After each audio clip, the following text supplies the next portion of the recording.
मित्रांनो, परत एकदा स्वागत आहे तुमचं आपला गाईड आपल्या YouTube चॅनलवर। आणि या ठिकाणी आपण जवाहर नवोदय विद्यालय प्रवेश परीक्षा 2025 साठी काही प्रॅक्टिस सेट कंप्लीट करणार आहे। प्रॅक्टिस सेट कसे असणार आहे म्हणजे प्रश्न सराव संच। जसे की तुम्हाला आता माहिती असेल की तुमची जी परीक्षा असणार आहे 2025 ची ही 13 डिसेंबर रोजी होणार आहे। म्हणजे दरवर्षीपेक्षा या वर्षी तुम्हाला एक महिना या ठिकाणी अभ्यासाला कमी मिळाला। कमी कसा मिळाला कारण दरवर्षी तुमची जी परीक्षा व्हायची ती कधी व्हायची ती 20 जानेवारीच्या आसपास, म्हणजे 20 जानेवारी किंवा 18 जानेवारी 22 जानेवारी अशा या ठिकाणी 20 च्या आसपास तुमची परीक्षा असायची।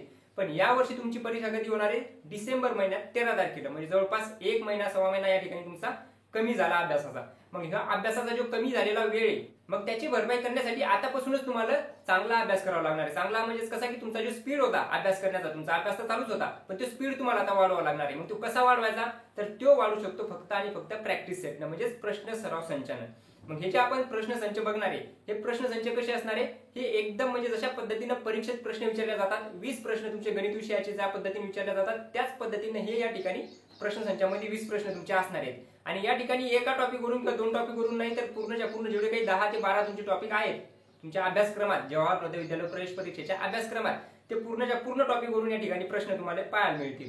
आणि ज्या पद्धतीने म्हणजे हे जर प्रॅक्टिस सेट तुम्ही आता कोणताही अभ्यास न करता ज्या पद्धतीने या ठिकाणी मी तुम्हाला प्रश्न तर सांगणार असे त्याच्यात ते उत्तर टॅकल कसं करायचं, म्हणजे ते उत्तर कसं काढायचं। एखादा प्रश्न असाही तुम्हाला त्या ठिकाणी दिलेला राहतो की त्याचं उत्तर तुम्हाला एक जरी नसेल काढता जरी आलं नाही तरी सुद्धा तुम्ही पर्याय बघून 1 2 3 4 जे पर्याय तुम्हाला दिलेले असतात या 4 पर्यायापैकी पर्याय बघून तुम्ही उत्तर सांगू शकता। ते पण आपण या ठिकाणी कशा पद्धतीने काढणार ते या प्रॅक्टिस सेट मध्ये आपण शिकणार। त्याचबरोबर तुमचा जर एखादा प्रश्न आला जसा की लसावी मसावीचा जर प्रश्न आला आणि तो जर तुमचा लसावी आणि मसावी टॉपिकच कंप्लीट नसेल तर या ठिकाणी लसावी मसावीचा प्रश्न तर आपण पाहणारच, पण त्याचबरोबर लसावी कसा काढतात, मसावी कसा काढतात, त्याचबरोबर त्याचा गुणाकार, पहिली संख्या दुसरी संख्या कशी दिलेली असते त्याच्यातून एखादं जर पहिली संख्या विचारली तर कशी काढायची, ते सर्वच्या सर्व गोष्टी आपण या ठिकाणी शिकणार। म्हणजे जर तुमचा अभ्यास झालेला असेल तरी तुम्ही हे प्रॅक्टिस सेट सॉल्व्ह करू शकता, जर नसेल झाला तरी तुम्ही शिकू पण शकता। मग अभ्यास करायचा तर कसा करायचा चांगल्या पद्धतीने, म्हणजे कमी वेळेत जास्त आपल्याला आउटपुट भेटलं पाहिजे असा अभ्यास करायचा। मग ते कसं भेटेल तर या ठिकाणी आजचा प्रॅक्टिस सेट तुम्ही कंप्लीट केल्यानंतर तुम्हाला शेवटी ते कळेलच।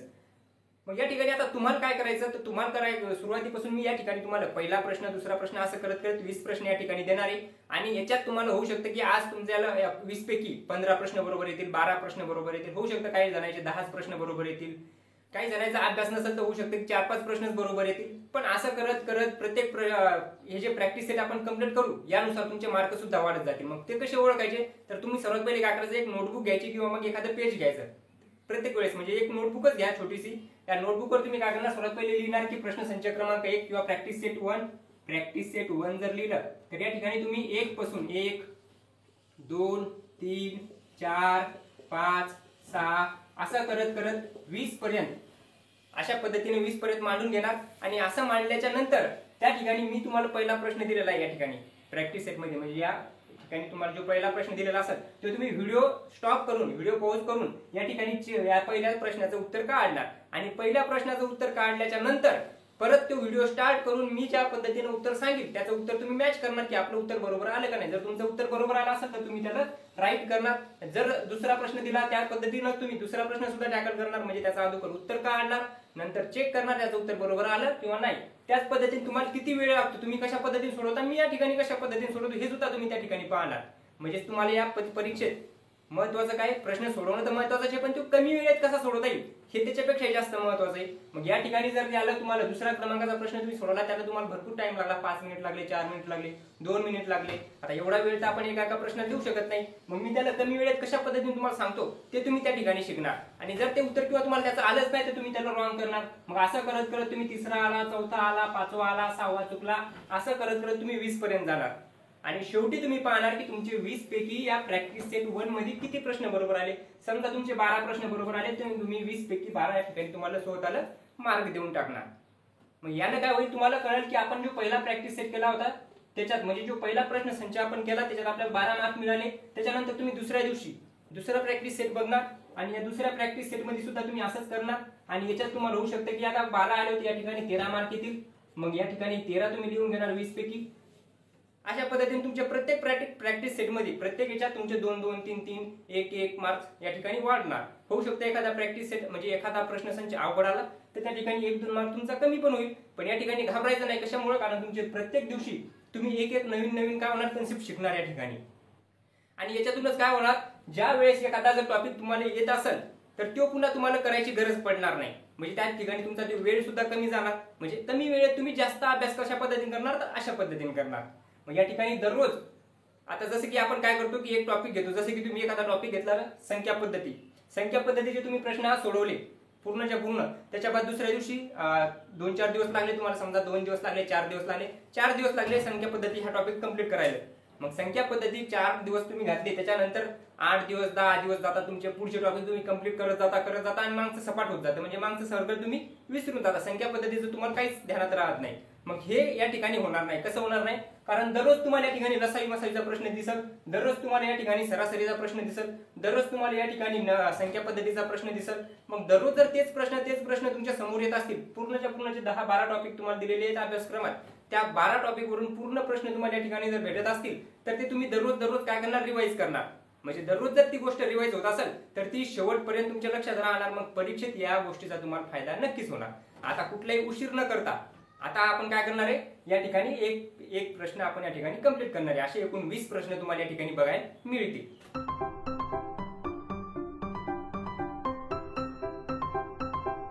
तर आता तुम्हाला कळालंच असेल तुम्हाला काय करायचं. तुम्हाला जुनी नवी एखादी छोटीशी नोटबुक घेणार, त्या ठिकाणी प्रश्नसंच क्रमांक 1 टाकणार आणि त्याच्या ठिकाणी पूर्णच्या पूर्ण 20 पर्यंत लिहून घेणार. 1 2 3 4 5 6 7 8 9 10 असे करत करत 20 पर्यंत लिहून घेणार.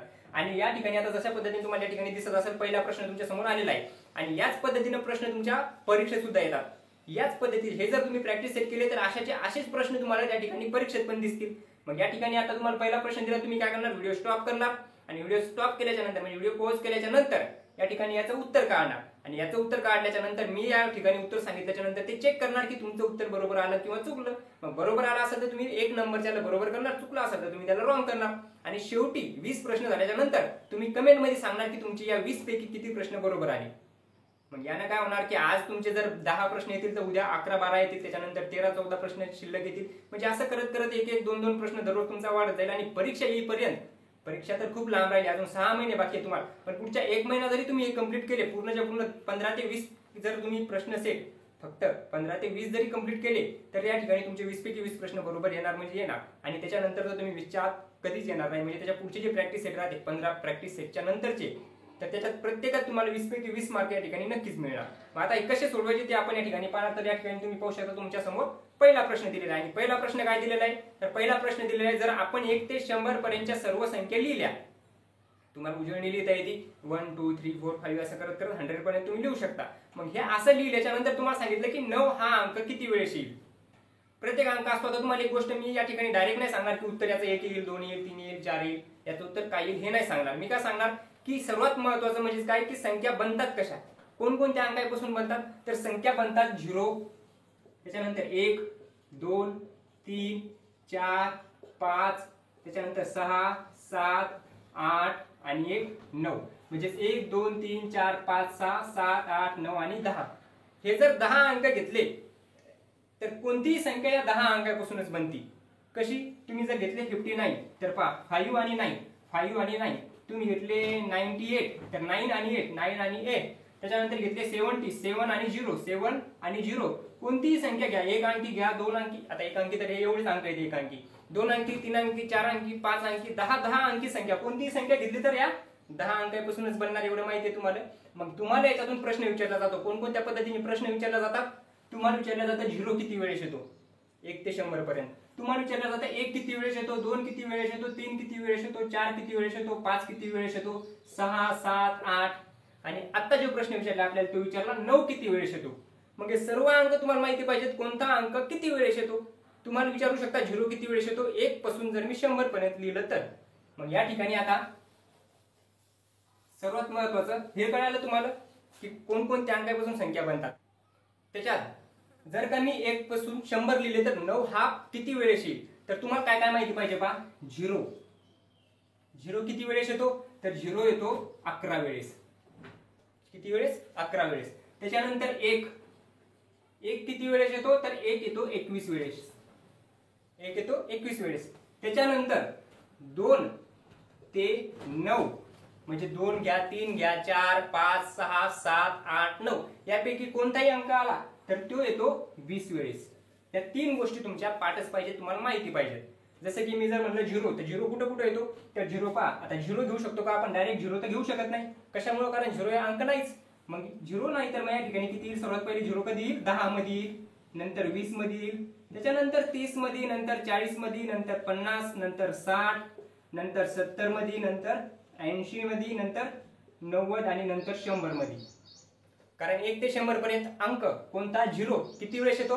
11 वेळेस. कुठं कुठं आला पहा? 10 मध्ये 1 वेळेस, 2, 3, 4, 5, 6, 7, 8, 9, 10 आणि 1 11. 0 आला 11 वेळेस. 0 चं झालं. त्याच्यानंतर दुसरा अंक दिलेला आहे तुम्हाला 1. आता 1 कधी कधी येतो? तर 1 कधी येतो पहा? 1 येतो 1 मध्ये, त्याच्यानंतर 10 मध्ये, त्याच्यानंतर 11, त्याच्यानंतर 12, 13, 14, 15, 16, 17, 18, त्याच्यानंतर 19, त्याच्यानंतर 20 मध्ये देणार नाही. मग 21, नंतर 31, 31 नंतर 41, त्याच्यानंतर 51, 61, 71, त्याच्यानंतर 81, त्याच्यानंतर 91 आणि नंतर 100. आता 1 किती वेळेस झाला ते पहा? 1, 2, 3, 4, 5, 6, 7, 8, या ठिकाणी 16, 8, 9, 10, 11, 12, 13, 14, 15, 16, 17, 18, 19, 20 आणि 1 21. 1 झाला 21 वेळेस. मग असं तुम्ही 2 काढा, 3 काढा, 4 काढा, 5 काढा, हे किती वेळेस येतील? 20 वेळेस. फक्त 3 गोष्टी तुम्हाला लक्षात ठेवायच्या. कोणकोणत्या? 0 11 वेळेस येतो, 1 21 वेळेस येतो आणि 1 2 पासून 9 पर्यंत कोणताही अंक घ्या. 5 विचारला तर 20 वेळेस, 4 विचारला तर 20 वेळेस, 2 विचारले तर 20 वेळेस, 8 विचारले ते सुद्धा 20 वेळेस, 9 विचारले ते सुद्धा 20 वेळेस. मग येऊ आता आपण आपल्या प्रश्नाकडे. प्रश्न काय विचारला होता की 1 ते 100 पर्यंत संख्या लिहिल्या तर या ठिकाणी 9 किती वेळेस येतो? तर उत्तर काय असणार? उत्तर असणार 20. म्हणजे पर्याय क्रमांक तुम्हाला काय दिलेला आहे? 19 नाही 20. या ठिकाणी पर्याय क्रमांक असणार बी. 2 नंबरचं तुमचं उत्तर असणार आहे. मग तुम्हाला मी ज्या पद्धतीने सांगितलं होतं की उत्तर अगोदर काढा. तुमचं जर उत्तर बी आलेला असेल तर तुम्ही तुमचा 1 नंबरचा प्रश्न काय करणार? बरोबर करणार, राईट करणार. मग या ठिकाणी आता आपण बघू दुसरा प्रश्न. पहिला प्रश्न तुम्हाला चांगल्या पद्धतीने समजला असेल आणि तुमचा कन्सेप्ट पण क्लिअर झाला असेल. कन्सेप्ट म्हणजेच काय? आता तो टॉपिकच शिकण्यासाठी, तेवढा एक टॉपिक शिकण्यासाठी तुम्हाला एक लेक्चर म्हणजे एक क्लास लागली असती, पूर्ण अर्धा ते 1 तासाचा पूर्णच्या पूर्ण क्लास लागली असती. त्या ठिकाणी आपण 1 ते 2 मिनिटात ते पूर्णच्या पूर्ण शिकून बसलो. म्हणजेच काय की कोणता अंक किती वेळेस येतो हे एक टॉपिक आहे. म्हणजे एक टॉपिक तुम्ही या एका 5 मिनिटात किंवा 2 मिनिटात, 5 मिनिट तर लागले पण नसतील, 2 ते 2.5 मिनिट या ठिकाणी लागले असतील. त्या 2-2.5 मिनिटात तुम्ही पूर्णच्या पूर्ण ते शिकले. त्याचबरोबर त्याच्यावर प्रश्न कशा पद्धतीने विचारतात ते पण शिकले. तसंच आता या ठिकाणी दुसरा प्रश्न तुम्हाला दिलेला आहे. आपण याला सुद्धा तशाच पद्धतीने जाणार. दुसरा प्रश्न तुम्हाला काय विचारलेला आहे? त्याच्यात विचारलेले आहे की 9, 6 आणि 0. 9, 6 आणि 0 दिलेले आहेत. काय काय अंक दिलेले आहे पहा? 9 दिलेले आहेत, 6 दिलेले आहेत आणि 0 दिलेले आहेत. हे 3 अंक दिलेले आहेत. या 3 अंकापासून तयार केलेली 3 अंकी मोठ्यात मोठी संख्या. 3 अंक दिलेले आणि 3च अंकी संख्या बनवायची. म्हणजे प्रत्येक अंक फक्त 1-1 वेळेस वापरायचा. मग प्रत्येक अंक 1-1 वेळेस वापरायचा आणि मोठ्यात मोठी संख्या आणि 3 अंकी लहानात लहान संख्या. म्हणजे 2 पद्धतीने संख्या बनवायच्या 3 अंकापासून. एक मोठ्यात मोठी बनवायची, एक लहानात लहान बनवायची आणि त्याचा गुणाकार करायचा. होऊ शकते बेरीज विचारतील, वजाबाकी विचारतील किंवा मग गुणाकार विचारतील. या ठिकाणी काय विचारलं? गुणाकार. काही विचारू द्या, आपल्याला एवढं माहिती पाहिजे की या 3 अंकापासून लहानात लहान संख्या कशी बनवायची आणि मोठ्यात मोठी संख्या कशी बनवायची. आता या ठिकाणी अशा पद्धतीने अगोदर आपण प्रश्न पाहू, नंतर दुसऱ्या पद्धतीने प्रश्न कसा विचारतात ते पण पाहू. काय दिलेलं आहे पहा? 9 दिले, 6 दिले, 0 दिले. 9, 6, 0 पासून सर्वात पहिले आपण मोठी संख्या बनवू. मग मोठी संख्या काय होईल? आता मोठी संख्या बनवण्यासाठी तुम्हाला एक गोष्ट लक्षात ठेवायची. ज्या वेळेस पण तुम्हाला मोठ्यात मोठी संख्या विचारली, तुम्ही काय करणार? मोठा अंक सुरुवातीला घेणार, त्याच्यानंतर त्याच्यापेक्षा थोडा लहान, त्याच्यापेक्षा थोडा लहान, त्याच्यापेक्षा थोडा लहान. ही झाली मोठ्यात मोठी संख्या. लहानात लहान संख्या कशी बनवणार? लहानात लहान संख्या बनवण्यासाठी सर्वात पहिले तुम्ही लहान अंक घेणार, नंतर त्याच्यापेक्षा मोठा, त्याच्यापेक्षा मोठा, त्याच्यापेक्षा मोठा, अशा पद्धतीने घेणार. मग मोठी संख्या लिहिली, त्याचबरोबर लहान संख्या. आता लहान संख्या कशी तयार करणार ते पण पहा. सर्वात पहिले मोठी संख्या बनवायची. सर्वात मोठा अंक आधी घेणार. काय येणार? 9 येणार. 9 सर्वात आधी येणार. त्याच्यानंतर त्याच्यापेक्षा थोडा मोठा, त्याच्यापेक्षा थोडा लहान, मग कोणता येईल? 6 येतील आणि त्याच्यापेक्षा छोटा 0. म्हणजे 960 ही सर्वात मोठी संख्या बनेल या 3 संख्येचा वापर, या 3 अंकाचा वापर करून. सर्वात मोठा अंक 9, 6, 60. आता तुम्ही जर 6 आधी घेतले तर 690 होतील. 960 पेक्षा लहान व्हायले. मग या ठिकाणी आपण काय म्हणू शकतो की 960 ही सर्वात मोठी संख्या आहे. 3 अंक वापरून त्याच्यानंतर लहान संख्या कशी वापरायची. आता तुम्ही काय या ठिकाणी काय सांगितलं मी की लहान संख्या बनवण्यासाठी सर्वात लहान अंक आधी घेणार, नंतर मोठा, नंतर मोठा. मग या ठिकाणी 0, 6 आणि 9. आता हे उत्तर येणार. सर्वात लहान संख्या तयार झाली, पण ही कोणती संख्या तयार झाली का? 3 अंकी संख्या तयार झाली का? आपल्या प्रश्नात काय विचारलं होते की 3 अंकी संख्या तयार करा. याला तुम्ही कसं वाचणार? 69, कारण 0 जर का इकडून असेल, सुरुवातीला सर्वात पहिले जर 0 असेल तर याची किंमत काहीच नसती. मग ही संख्या किती झाली? फक्त 69. आणि 69 ही काय झाली? 2 अंकी संख्या झाली. मग तुम्हाला मी सांगितलं की लहानात लहान संख्या तयार करण्यासाठी सर्वात लहान अंक आधी घ्यायचा, पण कधी? ज्या वेळेस 0 त्याच्यात नसेल त्यावेळेस. मग 0 जर असेल तर काय करायचं? 0 जर असेल तर तो 2 नंबर घ्यायचा. मग दुसरा अंक कोण आहे जो 0 पेक्षा थोडासा मोठा आहे? तो आहे 6. मग या ठिकाणी 6 येतील, नंतर 0 येणार आणि नंतर 9 येणार. काय केलं? आता ही 3 अंकी संख्या झाली 609. ही झाली 3 अंकी संख्या. अगोदरची 2 अंकीच झाली होती. कशामुळे? कारण आपण 0 अगोदर घेतला होता. मग 0 जर संख्येत दिलेला असेल तर तो सुरुवातीला आपण घेऊ शकत नाही. मग 0 सुरुवातीला न घेता आपण काय करणार? तो 2 नंबर घेणार. कशामुळे? कारण तुम्हाला हे माहिती असेल की लहानात लहान संख्या कोणती असते? 1 अंकी. 1 अंकी लहानात लहान संख्या 1. लहानात लहान 2 अंकी संख्या 10. लहानात लहान 3 अंकी संख्या 100. म्हणजे पहा, 0 लहान असून सुद्धा तो एकक स्थानी, म्हणजे इकडं एकक स्थानी नाही म्हणता येणार, एकक स्थानी येऊ शकतो लगेच शेवटी. मग या ठिकाणी येणार नाही, इकडून येणार नाही, सुरुवातीला इकडून येणार नाही. कशामुळे? कारण त्या ठिकाणी जर आपण तो घेतला तर ती 2 अंकी 3 अंकी संख्या तयार करणार नाही. मग या ठिकाणी आता लहानात लहान संख्या झाली. मोठ्यात मोठी संख्या काय राहील? मोठ्यात मोठी संख्या 9 राहतील. 2 अंकी संख्या 99 राहील. 3 अंकी संख्या 999 राहील. 4 अंकी 9999 राहील. म्हणजे ज्यावेळेस मोठी दिलेली असते फक्त आपण 9 वाढवत जातो, आणि लहानात लहान दिली असेल तर त्यामध्ये 1 मध्ये आपण 0 ऍड करत जातो. ती लहानात लहान संख्या होती. मग लहानात लहान संख्या विचारली किंवा मोठ्यात मोठी संख्या विचारली तर तुम्ही अशी काढणार. तुम्हाला जर अंक दिलेले असतील, कशा पद्धतीनं 3 अंक दिलेले असतील, 4 अंक दिलेले असतील आणि सांगितले असेल की यापैकी लहानात लहान संख्या आणि मोठ्यात मोठी संख्या याचा गुणाकार करा, तर तुम्हाला या ठिकाणी अशा पद्धतीने करावं लागेल. आता काय करायचं? आपल्याला उत्तर आलं का? अजून उत्तर आलं नाही. उत्तर कसं येईल? याचा गुणाकार केल्यावर येईल. गुणाकार कसा करणार ते पण पहा. सर्वात पहिले आता आपल्याला 960 आणि 609 चा गुणाकार करायचा. आता तुम्ही होऊ शकता या ठिकाणी असा गुणाकार करता 960 गुणाकारात 609 होऊ शकता, असा गुणाकार करसाल आणि असंच करतात कोणी. पण अगोदर अशा पद्धतीने करू, नंतर मी कसं करणार ते पण पहा. या ठिकाणी काय केलेलं? 9 ना 0 गुणलं तर या ठिकाणी काय येईल? 900 9 सकल 54 4 ह्याचे आले 5 9 9 81 आणि 81 आणि 5 86. मग या ठिकाणी आता 0 न गुणायचं म्हणजे 0 येईल. दुसऱ्या लाईन मध्ये 0 देतो ना, गुणाकार येत असेल. येत नसेल तर त्याचा सुद्धा व्हिडिओ बनवला होता मी, की सुरुवातीपासून एकदम बेसिक पासून गुणाकार कसा करायचा ते पण तुम्ही पाहू शकता. गुणाकार येत असेल तर अशा पद्धतीने करून टाका. 0 0 0 0 6 0 0 9 0 प्रत्येक ठिकाणी 0 येणार. त्याच्यानंतर 6 0. आता या ठिकाणी दुसऱ्या लाईन 2 0 देणार. 6 0 0. त्याचबरोबर 6 6 36 चे 6 आणि या ठिकाणी येतील 3. त्याचबरोबर 9 सक 54 आणि 3 54 55 56 आणि 1 57. या ठिकाणी 0 4 6 6 आणि 8 14 4 हाचा आला 1 7 आणि 1 8 आणि या ठिकाणी 5. या ठिकाणी किती आले पहा? 58 5,84,640. 5,84,640. उत्तर काय येईल? 5,84,640. तुमचा ऑप्शन क्रमांक सी. पण अशा पद्धतीने गुणाकार न करता आपण याला कशा पद्धतीने करू शकतो पहा. अशा पद्धतीने नाही करायचा तर दुसऱ्या पद्धतीने आपण गुणाकार कसा करू शकतो? हे गुणाकार अशाच पद्धतीने तुम्ही शिकले असाल, अशा पद्धतीने येत असेल, असाही तुम्ही करू शकता. असा जर नसेल करायचा कसं करणार? हे 906 आहेत आणि या 906 आणि या 960 ला गुणायचं, बरोबर आहे. मग 906 न जर का 609 न जर का 960 ला गुणायचं असेल तर मी याला म्हणू शकतो 600 वेगळे आणि 9 वेगळे. 609 609 ला 600 वेगळे आणि 9 वेगळे असं लिहिलं, कारण 600 अधिक 9 किती होतं? 609. मग एकदा यानं गुणणार, एकदा यानं गुणणार. कसं करणार पहा? 960 दिलेले इथं 960 आणि सर्वात पहिले 600 न गुणायचं. 600 न गुणायचं, याचा गुणाकार करणार. 0चा 1 आणि 2 शून्यचा शब्द तसे ते 2 शून्य लिहून घ्या. आता 9 6 आणि 0 6 आणि 0चा गुणाकार 6 6 6 36 6 हाचे आले 3 6 आणि 9 54 55 56 आणि 1 57. उत्तर आलं 57 5,76,000. 5,76,000. आता या 600 न गुणला आपण, आता गुणणार 9 न. मग या ठिकाणी 960 गुणाकारात 9 9 0 0 9 सक 54 9 9 81 आणि 5 86. आता करणार या दोन्हीची बेरीज. या दोन्हीची करणार बेरीज. किती येणार पहा? 5 7 6 1 2 3. त्याच्यानंतर 86 40. 86 आणि 40. 0 4 6 8 आणि 6 14 7 आणि 1 8 आणि या ठिकाणी 5. 5,84,640. हेच उत्तर या ठिकाणी सुद्धा आलं. तुम्ही असाही गुणाकार करू शकता, असा पण गुणाकार करू शकता. जसा सोपा वाटेल तशा पद्धतीने करणार.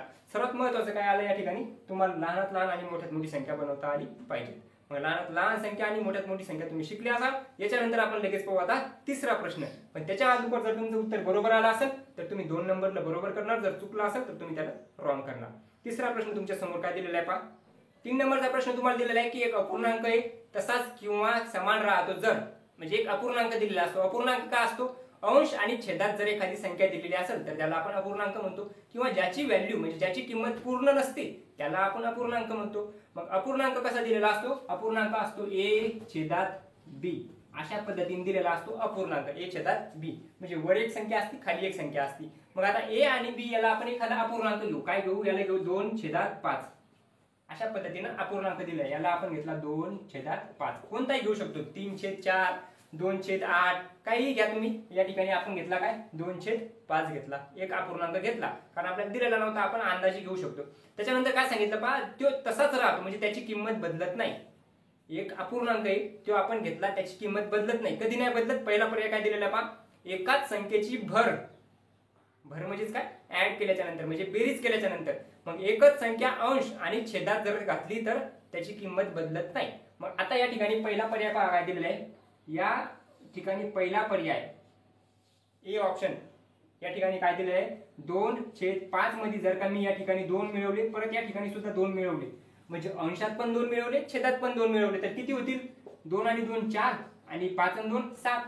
यायला किती पाहिजे होता 2/5, पण झाला किती 4/7. म्हणजे किंमत बदलली का राहिली तशीच. या ठिकाणी किंमत बदलली म्हणजे 2/5 चे 4/7 झाले, पण ही सारखी किंमत राहिली नाही. मग सारखी राहिली नाही म्हणजे पहिला पर्याय सुद्धा काय चुकीचा आहे. दुसरा पर्याय काय दिलेला आहे पहा, दुसरा पर्याय दिलेला आहे याच्यात एकच संख्या अंश आणि छेद यामधून वजा केली. सर्वात पहिली मिळवली होती, दुसऱ्या वेळेस वजा केली, मग 2/5 मधून एखादी संख्या वजा केली मी, -1 कोणती घेऊ शकतो, हे 2 सुद्धा घेऊ शकतो तू. -1 वजा केली, कशी केली पहा, 2 मधून 1 गेला 1, 5 मधून 1 गेला 4, 1/4. यायला किती पाहिजे होतं 2/5. उत्तर किती आलं 1/5, 1/4. म्हणजे ह्या ठिकाणी सुद्धा उत्तर बदललं.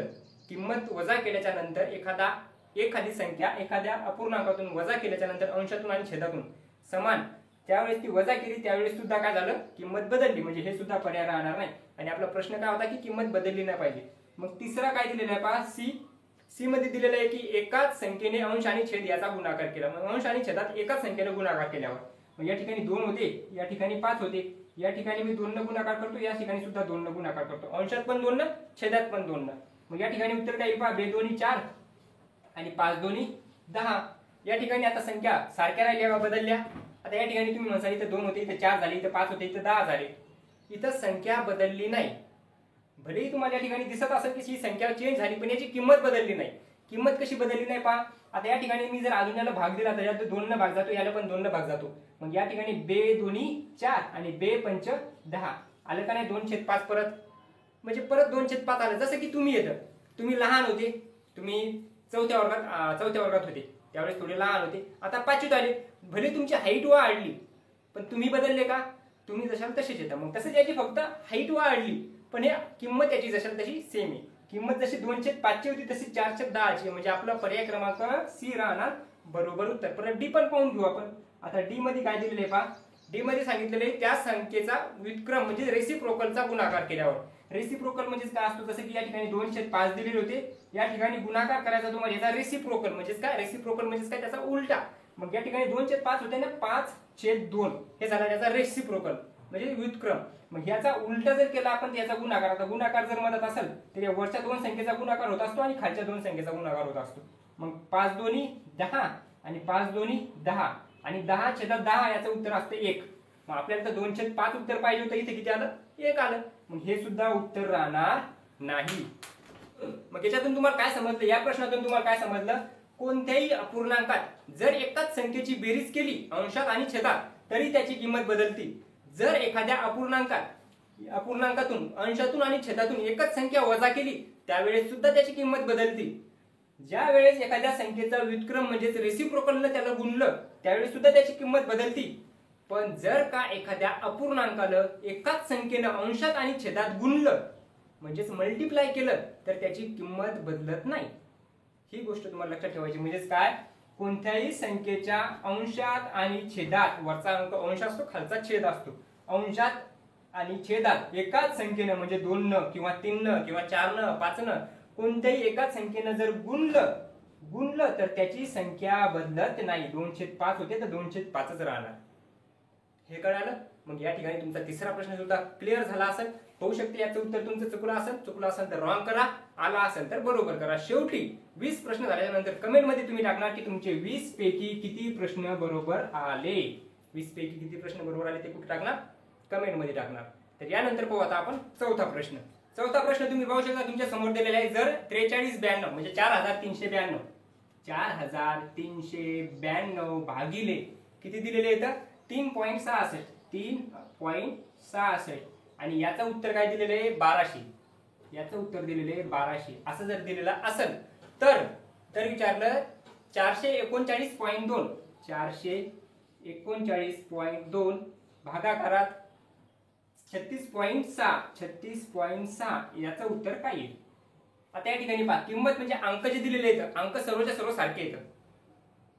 जेवढे काही अंक दिलेले आहेत इथे 4392 4392 12 आली तर 366 366 सर्व दिलेले. फक्त फरक कशात आहे, फरक याच्या किमतीत म्हणजे याच्या पॉइंट मध्ये. या ठिकाणी पॉइंट 2 अंक सोडून होता, या ठिकाणी 1 अंक सोडून या ठिकाणी पॉइंटच नव्हता, या ठिकाणी पॉइंट दिलेला आहे.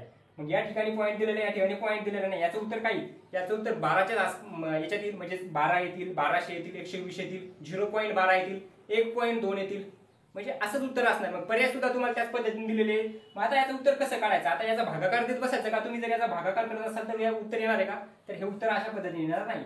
मग याचं उत्तर काढण्यासाठी तुम्हाला हे माहिती पाहिजे. आता काय पहा इथं जे खाली असतं म्हणजे जे छेदात असतात म्हणजे भागाकारात जी गोष्ट असते भागाकारात जी संख्या असते ती इकडे जाऊन गुणाकारात जात असते. इकडची भागाकारात असेल तर इकडे गुणाकारात जाते, इकडे जर गुणाकारात असेल तर इकडे येऊन ती भागाकारात जाते.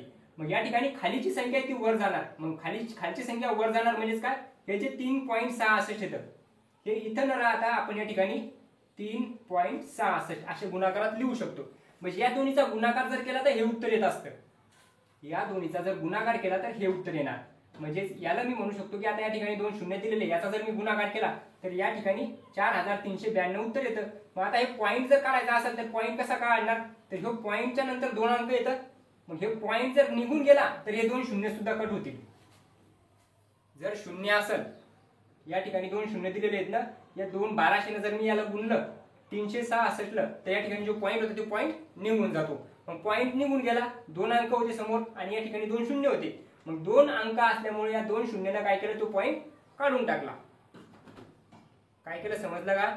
ज्या वेळेस पण या ठिकाणी 2 अंक सोडून पॉइंट होता तो पॉइंट काढण्यासाठी पॉइंट निघून कधी गेला, या 2 शून्यानं भाग दिल्याच्या नंतर. मग तो पॉइंट निघून गेल्याच्या नंतर आता इथे किती उरले, फक्त 12 आणि 366.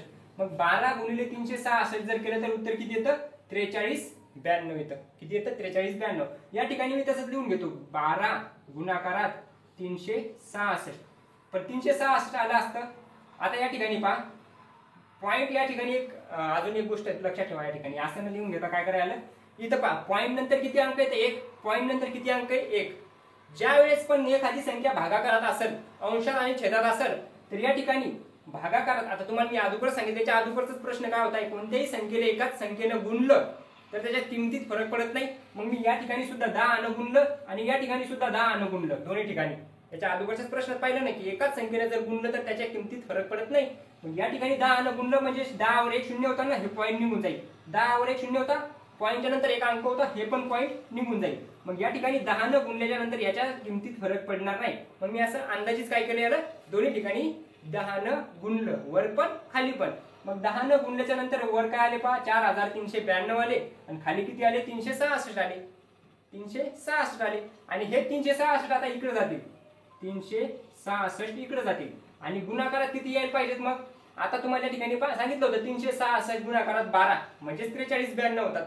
मग या ठिकाणी 4392 दिलेले आहेत. मग 360 ला किती गुणावं लागल, तर या ठिकाणी 366 ला 12 न गुणावं लागल. 366 ला 12 न गुणावं लागल, त्यावेळेसच काय होईल 4392 हे उत्तर येईल. कळालं असेल.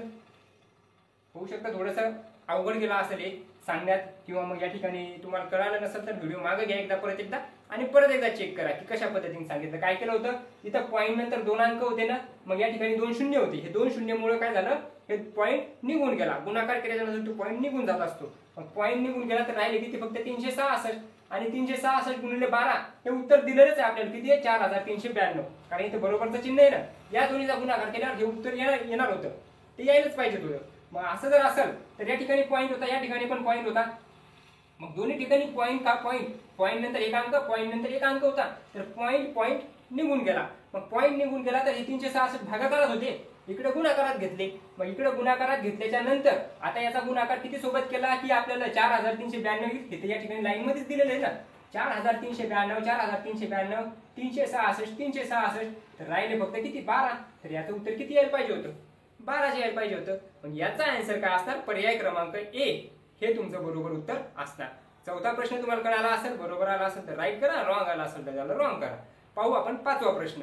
तुम्ही पाहू शकता 5वा प्रश्न तुम्हाला काय दिलेला आहे पहा. थोडासा चांगला प्रश्न दिलेला आहे. चांगला म्हणजे दिसायला चांगला नाही, चांगला कसा आहे, चांगला म्हणजे थोडासा समजण्यासाठी चांगला आहे, ज्याच्यातून तुम्ही काहीतरी नवीन शिकसाल. काय दिलेलं आहे, एका चौरसाची परिमिती दिलेली आहे.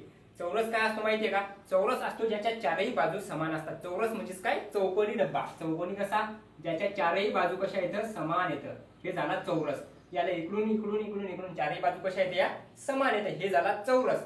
एका चौरसाची परिमिती अशा आयताच्या परिमिती इतकी आहे ज्याची लांबी 17 मीटर आहे. एक आयत दिलेला आहे, एक चौरस दिलेला आहे, एक आयत दिलेला आहे.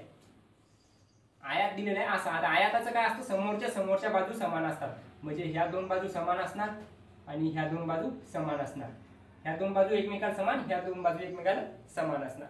हे झाला आयत. आयत कसा असतो, लंबा असतो. आणि हे कसा असतो, चारही बाजू समान असतात. याची लांबी जास्त असते, रुंदी कमी असते. आणि या ठिकाणी काय दिलेलं आहे, एका आयताची परिमिती इतकी आहे, याची आणि याची परिमिती समान आहे. परिमिती कशी आहे, समान आहे म्हणजेच बरोबर आहे. परिमिती काय असते, परिमिती असते पहा. या ठिकाणी मी या ठिकाणी इथून चालू केलं चालणं तर एवढी एवढी, त्याच्यानंतर हे आणि हे पूर्ण एक राऊंड मारणं, म्हणजे जेवढं अंतर आहे तेवढीच आली त्याची परिमिती. त्याच पद्धतीने या ठिकाणी सुद्धा हे पूर्णच्या पूर्ण जे अंतर असतं साईडचं, हे अंतरच असतं परिमिती. म्हणजे त्याची टोटल एकूण लांबी किंवा रुंदी जे काही आहे त्याची बेरीज म्हणजेच परिमिती. मग चौरसाची आणि आयताची परिमिती जी आहे, म्हणजे भोवतालून जेवढी काही लंबी, त्याची जेवढी काही लांबी आहे ती पूर्ण कशी आहे, समान आहे. ही झाली त्याची परिमिती. काय दिलेलं आहे, एका चौरसाची परिमिती अशा आयताच्या, म्हणजे आयत कसा आहे, ज्याची लांबी दिलेली आहे 17 मीटर. लांबी कोणती, जी लंबी बाजू असते ती 17 मीटर असते. म्हणजे जी लंबी असते ती लांबी असते आणि जी आखूड असते ती रुंदी असते. मग याची लंबी बाजू काय, 17 आहे. रुंदी दिलेली आहे का, तर अजून रुंदी सुद्धा दिलेली आहे. किती दिलेली आहे, 11 मीटर. ही 11 तर ही सुद्धा काय असणार, 11 असणार. इथपर्यंत कळालं असेल. काय केलं बा, चौरस दिलेला आहे, आयत दिलेला आहे, दोघांची परिमिती समान आहे. परिमिती म्हणजेच काय, त्याच्या भोवतालून लागणारा आपल्याला जेवढी काही लांबी असणार टोटल ती त्याची असते परिमिती. मग याची परिमिती आणि याची परिमिती समान आहे. आणि याचं सांगितलं की याची लांबी जी आहे ती 17 मीटर आहे आणि जी रुंदी आहे ती 11 मीटर आहे. कळालं एवढं. आता काय सांगितलं तर चौरसाचं क्षेत्रफळ किती असणार आहे. आता पहा, दिलेली आहे लांबी आणि रुंदी आयताची, सांगितलं परिमिती समान आहे आणि विचारलेलं याचं क्षेत्रफळ कशाचं, चौरसाचं. म्हणजे इथे तुमचा पूर्णच्या पूर्ण टॉपिकच कंप्लीट होणार. जेवढे काही 5 मिनिट आपल्याला ठिकाणी लागतील त्या 5 मिनिटात पूर्ण चौरसाची परिमिती आणि क्षेत्रफळ हे दोन टॉपिक जे येतं, ज्याला एक हप्ता लागतो, एक महिना सुद्धा लागतो, ते 5 मिनिटात तुमच्या ठिकाणी क्लिअर होणार. म्हणजे पूर्णच्या पूर्ण वेळ तुमच्या या ठिकाणी वाचणार. कसा वाचणार पहा. आता सर्वात पहिले सांगितलेलं आहे परिमिती सांगितली, याची परिमिती किती असणार ते पहा. आता सर्वात पहिले परिमिती कशी काढतात, फॉर्म्युल्याने काढू शकता तुम्ही किंवा डायरेक्ट बेरीज वजाबाकी करून काढू शकता.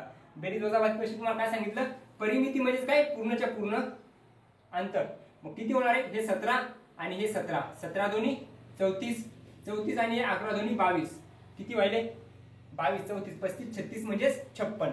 टोटल किती व्हायले, अंतर 56 व्हायला. पण असं न काढता तुम्ही फॉर्म्युल्यातून कसं काढू शकता, तर तुम्हाला दोन गोष्टी माहिती पाहिजे पहा. चौरसाची परिमिती, चौरसाची परिमिती कशी काढतात, बरोबर. चौरसाची परिमिती असते 4a. 4a म्हणजेच काय, a म्हणजेच काय, बाजू. किंवा मग असं घेऊ आपण 4 गुणिले बाजू असंही घेऊ शकता, 4a पण घेऊ शकता. बाजू a घेऊ आपण डायरेक्ट. बाजू काय दिलेली पहा, ही असणार a, ही सुद्धा असणार a, ही सुद्धा असणार a, ही सुद्धा असणार a. a म्हणजे काय, बाजू तुम्हाला काहीतरी दिलेली असेल ना, 4 असेल, 5 असेल, 2 असेल, 1 असेल, काहीतरी बाजू दिलेली असेल. या ठिकाणी आपण घेतली a बाजू घेतली a. मग 1 2 3 4 वेळेस a, मग 4 वेळेस a म्हणजेच किती, 4a. ही झाली त्याची परिमिती. दुसरी काढू आपण आयताची परिमिती. आयताची परिमिती.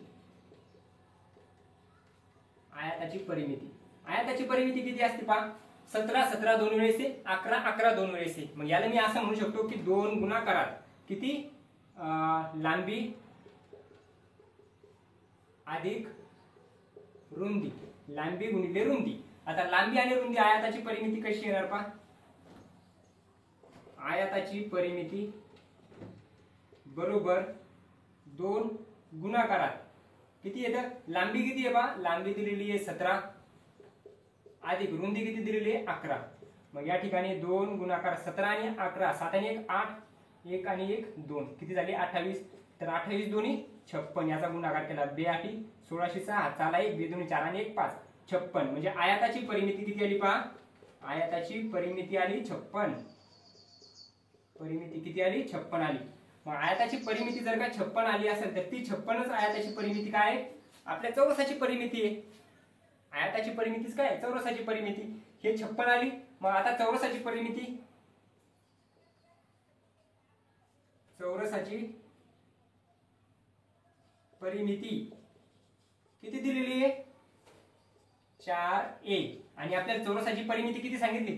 जेवढी आयताची आहे तेवढी चौरसाची आहे, म्हणजे 56 आहे. मग या ठिकाणी 56 बरोबर 4a. आता हे 4 इकडे गुणाकारात आहेत पहा. या दोन्हीचा गुणाकार आहे ना, तुम्हाला अगोदरच सांगितलं मागच्या गणितात, जर गुणाकारात असेल तर इकडे काय होईल? भागाकारात जातील. मग मी याला असं म्हणू शकतो a बरोबर 56 भागाकारात 4. मग 4 1 4 आणि 4 4 चूक 16 किती? या ठिकाणी 14 येतील. म्हणजे a बरोबर किती? 14. a बरोबर 14. आता इथपर्यंत तुम्हाला कळायला असेल तर याला मी काय करतो? मोडून टाकतो, म्हणजे क्लीन करतो किंवा ठीक आहे. या ठिकाणी जागा आहे आपल्याला, या ठिकाणी लिहून घेतो. या ठिकाणी काय दिलेले पहा? चौरसाची परिमिती आली म्हणजे काय आलं? चौरसाची बाजू आपल्याला भेटली. चौरसाची प्रत्येक बाजू किती आहे? a. मग चौरसाची बाजू किती आहे? 14. चौरसाची बाजू म्हणजे त्याची जी लांबी किंवा रुंदी जे काय असतात, चौरसात लांबी रुंदी नसते, त्याची काय असते? बाजू असते. ती किती दिलेली आहे? 14 सेंटीमीटर दिलेली किंवा 14 मीटर दिलेली. तिथे आपल्याला मीटर सेंटीमीटर याच्यात काहीच सांगितलं, मीटर मध्ये सांगितलेलं आहे 14 मीटर असणार. मग 14 मीटर जर दिलेली असेल तर आता आपल्याला विचारलं चौरसाचं क्षेत्रफळ किती. आता चौरसाचं क्षेत्रफळ कसं काढतात? चौरसाचे क्षेत्रफळ बरोबर किती असतं? तर चौरसाचं क्षेत्रफळ याचं जे फॉर्म्युला असतो, याचं जे सूत्र असतं ते काय असतं? a चा वर्ग म्हणजेच बाजूचा वर्ग. मग a म्हणजेच किती आहे? 14 आहे. या ठिकाणी तुम्हाला दिसत नाही का खाली? a म्हणजेच किती दिलेले? 14 दिलेले. a म्हणजेच 14 दिलेले. मग a म्हणजे जर का 14 असेल तर a म्हणजे 14 असेल तर आपण या ठिकाणी घेणार चौरसाचे क्षेत्रफळ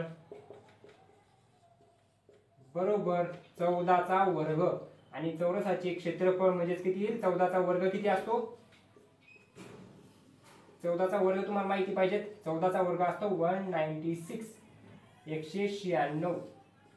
14 चा वर्ग किती असतो? 196. ऑप्शन क्रमांक 1 काय राहील आपलं? बरोबर उत्तर राहील. आता वर्ग जर माहित नसेल तर काय करायचं? 14 चा वर्ग म्हणजे 14 चा 2 वेळेस गुणाकार. 14 गुणिले 14 असं करून सुद्धा तुम्ही काढू शकता. किंवा मग वर्ग जर पाठ असतील तर 196 काय? 14 चा वर्ग आहे. मग 14 चा वर्ग 196 हे काय आलं? आपलं उत्तर आलं. मग या ठिकाणी तुमचं परिमिती पण झालं आणि क्षेत्रफळ पण झालं. परिमिती आणि क्षेत्रफळ दोन्ही गोष्टी या ठिकाणी क्लिअर झाल्या असते. समजलं नसेल परत एकदा व्हिडिओ मागे घ्या, त्या ठिकाणी तुम्हाला नक्कीच या ठिकाणी कळेल. त्याच्यानंतर पाहू आपण आता 5 प्रश्न झाले, आपण पाहू 6वा प्रश्न.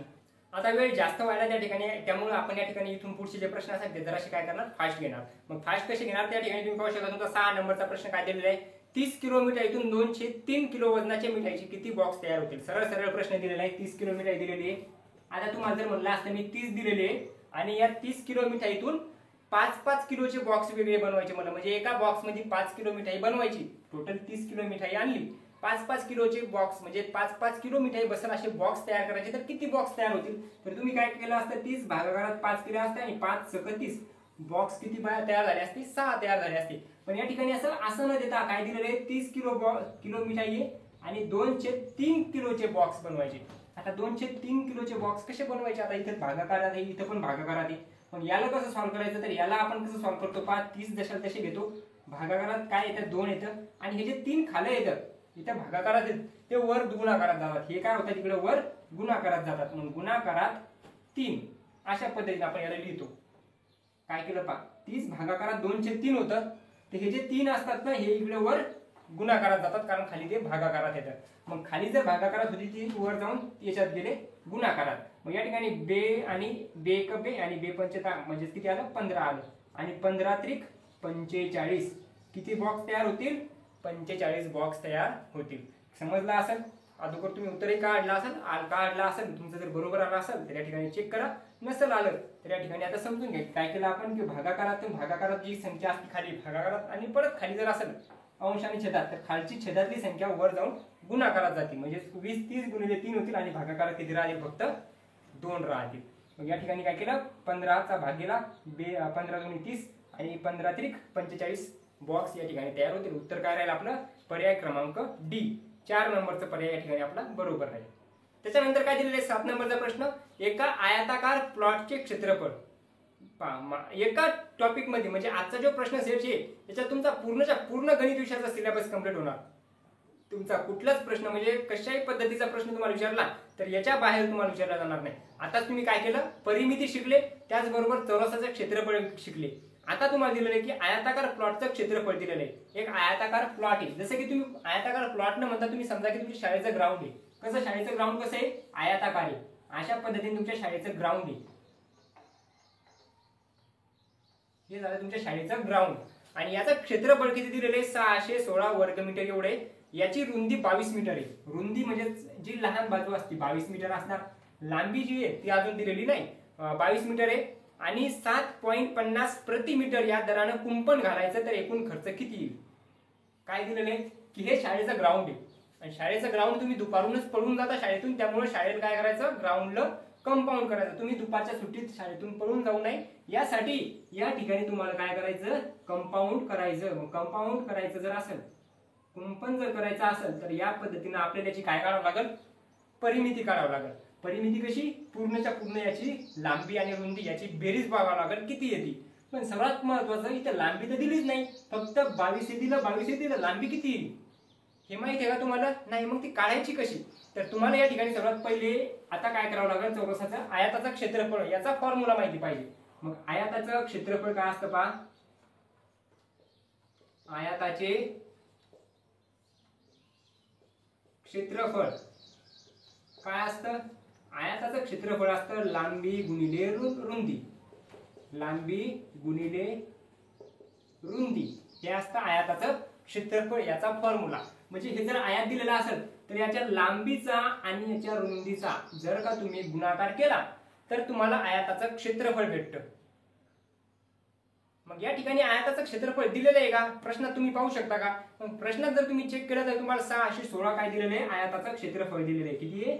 616 बरोबर लांबी गुणाकारात रुंदी. आता रुंदी किती दिलेली आहे पहा ना, 22 दिलेली आहे रुंदी. लांबी नव्हती दिलेली, रुंदी दिलेली होती. तुम्हाला काय करायचं? लांबी काढायची अगोदर. लांबी कशासाठी काढायची? लांबी काढल्याशिवाय तुम्ही परिमिती काढू शकणार नाही. परिमिती म्हणजे त्याचं एकूण अंतर काढू शकणार नाही. मग परिमिती काढण्यासाठी तुम्हाला क्षेत्रफळ दिलेले आहे, रुंदी दिलेली आहे, अशा पद्धतीने लांबी तुम्ही काढू शकता. आता 616 भागाकारात 22 बरोबर लांबी, अशी लांबी येऊ शकते. आता याला जर भाग दिला तर किती भाग जाणार? 22चा भाग जाणार का? तुम्ही कसोट्या शिकल्या असतील, नसतील शिकले तर याच चॅनलवर प्लेलिस्ट मध्ये कसोट्यासाठी तुम्हाला व्हिडिओ दिलेला आहे. कसोट्या तुम्ही त्या ठिकाणी शिकू शकता. मग कसोट्या काय लागतात पहा या ठिकाणी. 22 कितीच्या पाड्यात येतात? 11च्या पाड्यात येतात. किंवा 2 न पण भाग देऊ शकता तुम्ही. 2ची पण कसोटी लागतील. आपण डायरेक्ट 11चा भाग देऊ. 11 दोन्ही 22, 11 5 55.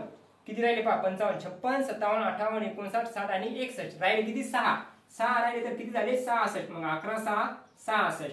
56 भागिले 2. आता 56 भागिले 2 म्हणजे बे 1 बे, बे 2 4 आणि बे 8 16 म्हणजे 28. म्हणजे या ठिकाणी आपण म्हणू शकतो की जी लांबी असणार ती लांबी किती असणार? 28. किती दिलेले? मीटर दिलेले का सेंटीमीटर? मीटर. 28 मीटर ही असणार याची लांबी. मग लांबी जर 28 मीटर असेल, किती असणार? 28 जर असणार तर तुम्ही याची परिमिती काढू शकता. आता मागच्या ज्या तुम्हाला फॉर्म्युला सांगितला होता आयताची परिमितीचा, काय दिला होता? आयताची परिमिती. आयताची परिमिती कशी काढतात? आयताची परिमिती काय अर्थात 2 गुणाकारात लांबी अधिक रुंदी. 2 गुणाकारात लांबी अधिक रुंदी. मग आयताची परिमिती आयताची परिमिती किती येणार पहा 2, लांबी किती आहे 28, रुंदी किती आहे 22, बरोबर 2 गुणाकारात 28 आणि 22, 28 29 30, 40 आणि 1 50, 50 दोन्ही 100. काय आलं परिमिती किती आली आयताची, परिमिती आली 100. उत्तर आलं का आपलं 100?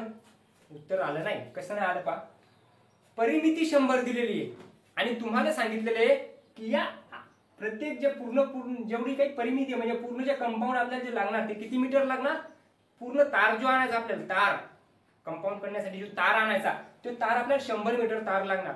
मग प्रत्येकी किती मीटरचा तार आहे, म्हणजे 1 मीटर जर आपण घेतला तर आपल्याला 7.50 म्हणजे 7.5 रुपये या ठिकाणी द्यावे लागतात, 7.50 रुपये द्यावे लागतात. मग प्रत्येकी 7.5 देण लागतील तर 100 मीटरला किती देण लागतील, तर याचा करणार तुम्ही गुणाकार, 7.50 गुणाकारात 100.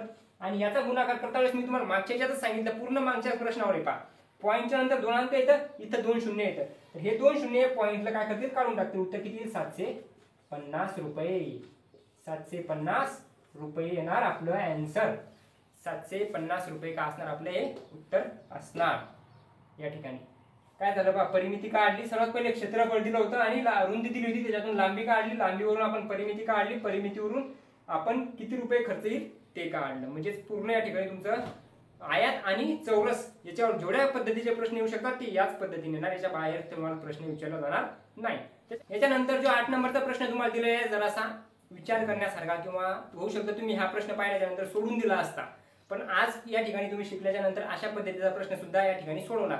अवघड येतं जरासा वाटत असेल अवघड, तरी त्याचं उत्तर आपण एकदम सोप्या पद्धतीने काढणार. कसं काढणार तर पहा, तुम्हाला काय दिलेलं आहे, जर a/b अपूर्णांकामध्ये म्हणजे a/b अशा पद्धतीने ज्यावेळेस तुम्हाला संख्या दिली असती ती काय असते, अपूर्णांक असती, जिथं a हा b-3 एवढा आहे. म्हणजे जर a ची किंमत काढली, a ची किंमत किती आहे, a ची किंमत आहे b-3, म्हणजे a जो असणार तो b पेक्षा 3 कमी असणार.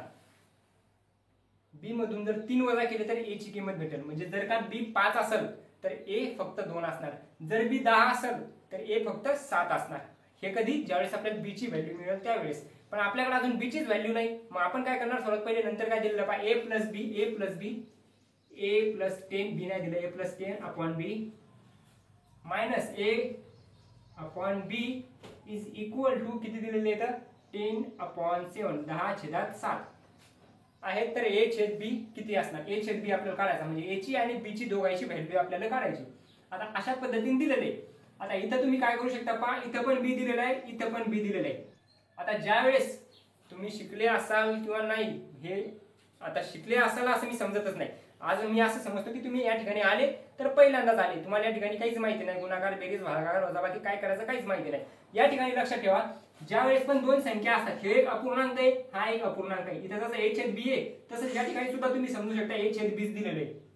या ठिकाणी सुद्धा एक संख्या दिलेली आहे अपूर्णांकातच, आणि या दोन्हीच्या मधात वजाबाकी आहे. आता ज्या वेळेस पण वजाबाकी आणि बेरीज असती आणि दोन्ही ठिकाणी जो छेद असतो तो समान असतो, ज्या ठिकाणी दोन्ही छेद काय असतो समान असतो, b b म्हणजे काय, इथं पण 1 असेल तर इथे 1 असेल, इथं 2 असेल तर इथं 2 असतील, व्हॅल्यू काय असणार सेम असणार. मग दोन्ही ठिकाणी जर का सेम असेल तर या ठिकाणी आपण काय करत असतो, याचा आणि याची वजाबाकी करून घेतो. मग वजाबाकी कशी करणार पहा, a+10 -a/b बरोबर 10/7, याला असं लिहून घेऊ शकतो. काय केलं, एक a + 10 - a, म्हणजे याची डायरेक्ट वजाबाकी केला आणि b काय घेतला, कॉमन घेतला. कधी कधी घेतो असं आपण, ज्या वेळेस वजाबाकी किंवा बेरीज असती त्यावेळेस, गुणाकारात घेता येत नाही, बेरीज आणि वजाबाकी असेल त्यावेळेसच असं केलं. आता पहा, या a मधून या a ला मायनस करता येतं. आता a मधून 10 आता प्लस करता येणार नाही, मायनस पण करता येणार नाही. मग a च्या नंतर या ठिकाणी जर चेक केलं तुम्ही तर a - a काय होईल, a कॅन्सल होतील, a - a कॅन्सल. आता a म्हणजेच काय, तिथे एखादी किंमत असणार, समजा इथे a च्या जागी 5 जर असतील तर इथे पण 5 असतील, मग 5 मधून 5 गेले किती उरतात, 0. मग हे आपण घेणार, मग a काय होईल, कॅन्सल होईल. राहिलं काय फक्त या ठिकाणी 10/b बरोबर 10/7. काय आलं, 10/b 10/7. आता या ठिकाणी तुम्हाला काय दिलेले पहा, 10/b आणि इथं बरोबरचं साइन आहे, हे 10 कटले, 10 10 कटले आणि बी म्हणजेच किती दिलेले तुम्हाला 7 दिलेले. बी म्हणजेच किती आहे 7. किंवा असं नसेल समजलं एक कसं कटलं, आता तुम्हाला प्रश्न पडला असेल कटलं कसं काय, परत पहा एकदा कटलं कसं ते पण पहा. या ठिकाणी दिलेले 10/b बरोबर 10/7. मग या ठिकाणी मी असं म्हणू शकतो की हे जे बी येतं हे इकडे जातील आणि हे इकडे आणि या साईडला येतील. मग या ठिकाणी काय होईल 10 गुणाकारात 7, या ठिकाणी भागाकारात किती येतील 10 बरोबर या ठिकाणी होतील बी. काय केलं हे 7 वर जातील, हे 10 खाली येतील. म्हणजे तुम्हाला सांगितलं ना खालची संख्या वर जात असते, वरची संख्या खाली येत असते ज्यावेळेस पण ते या ठिकाणी घर बदलतात त्यावेळेस. बरोबरचं चिन्हाच्या ज्यावेळेस घर बदलतात त्यावेळेस.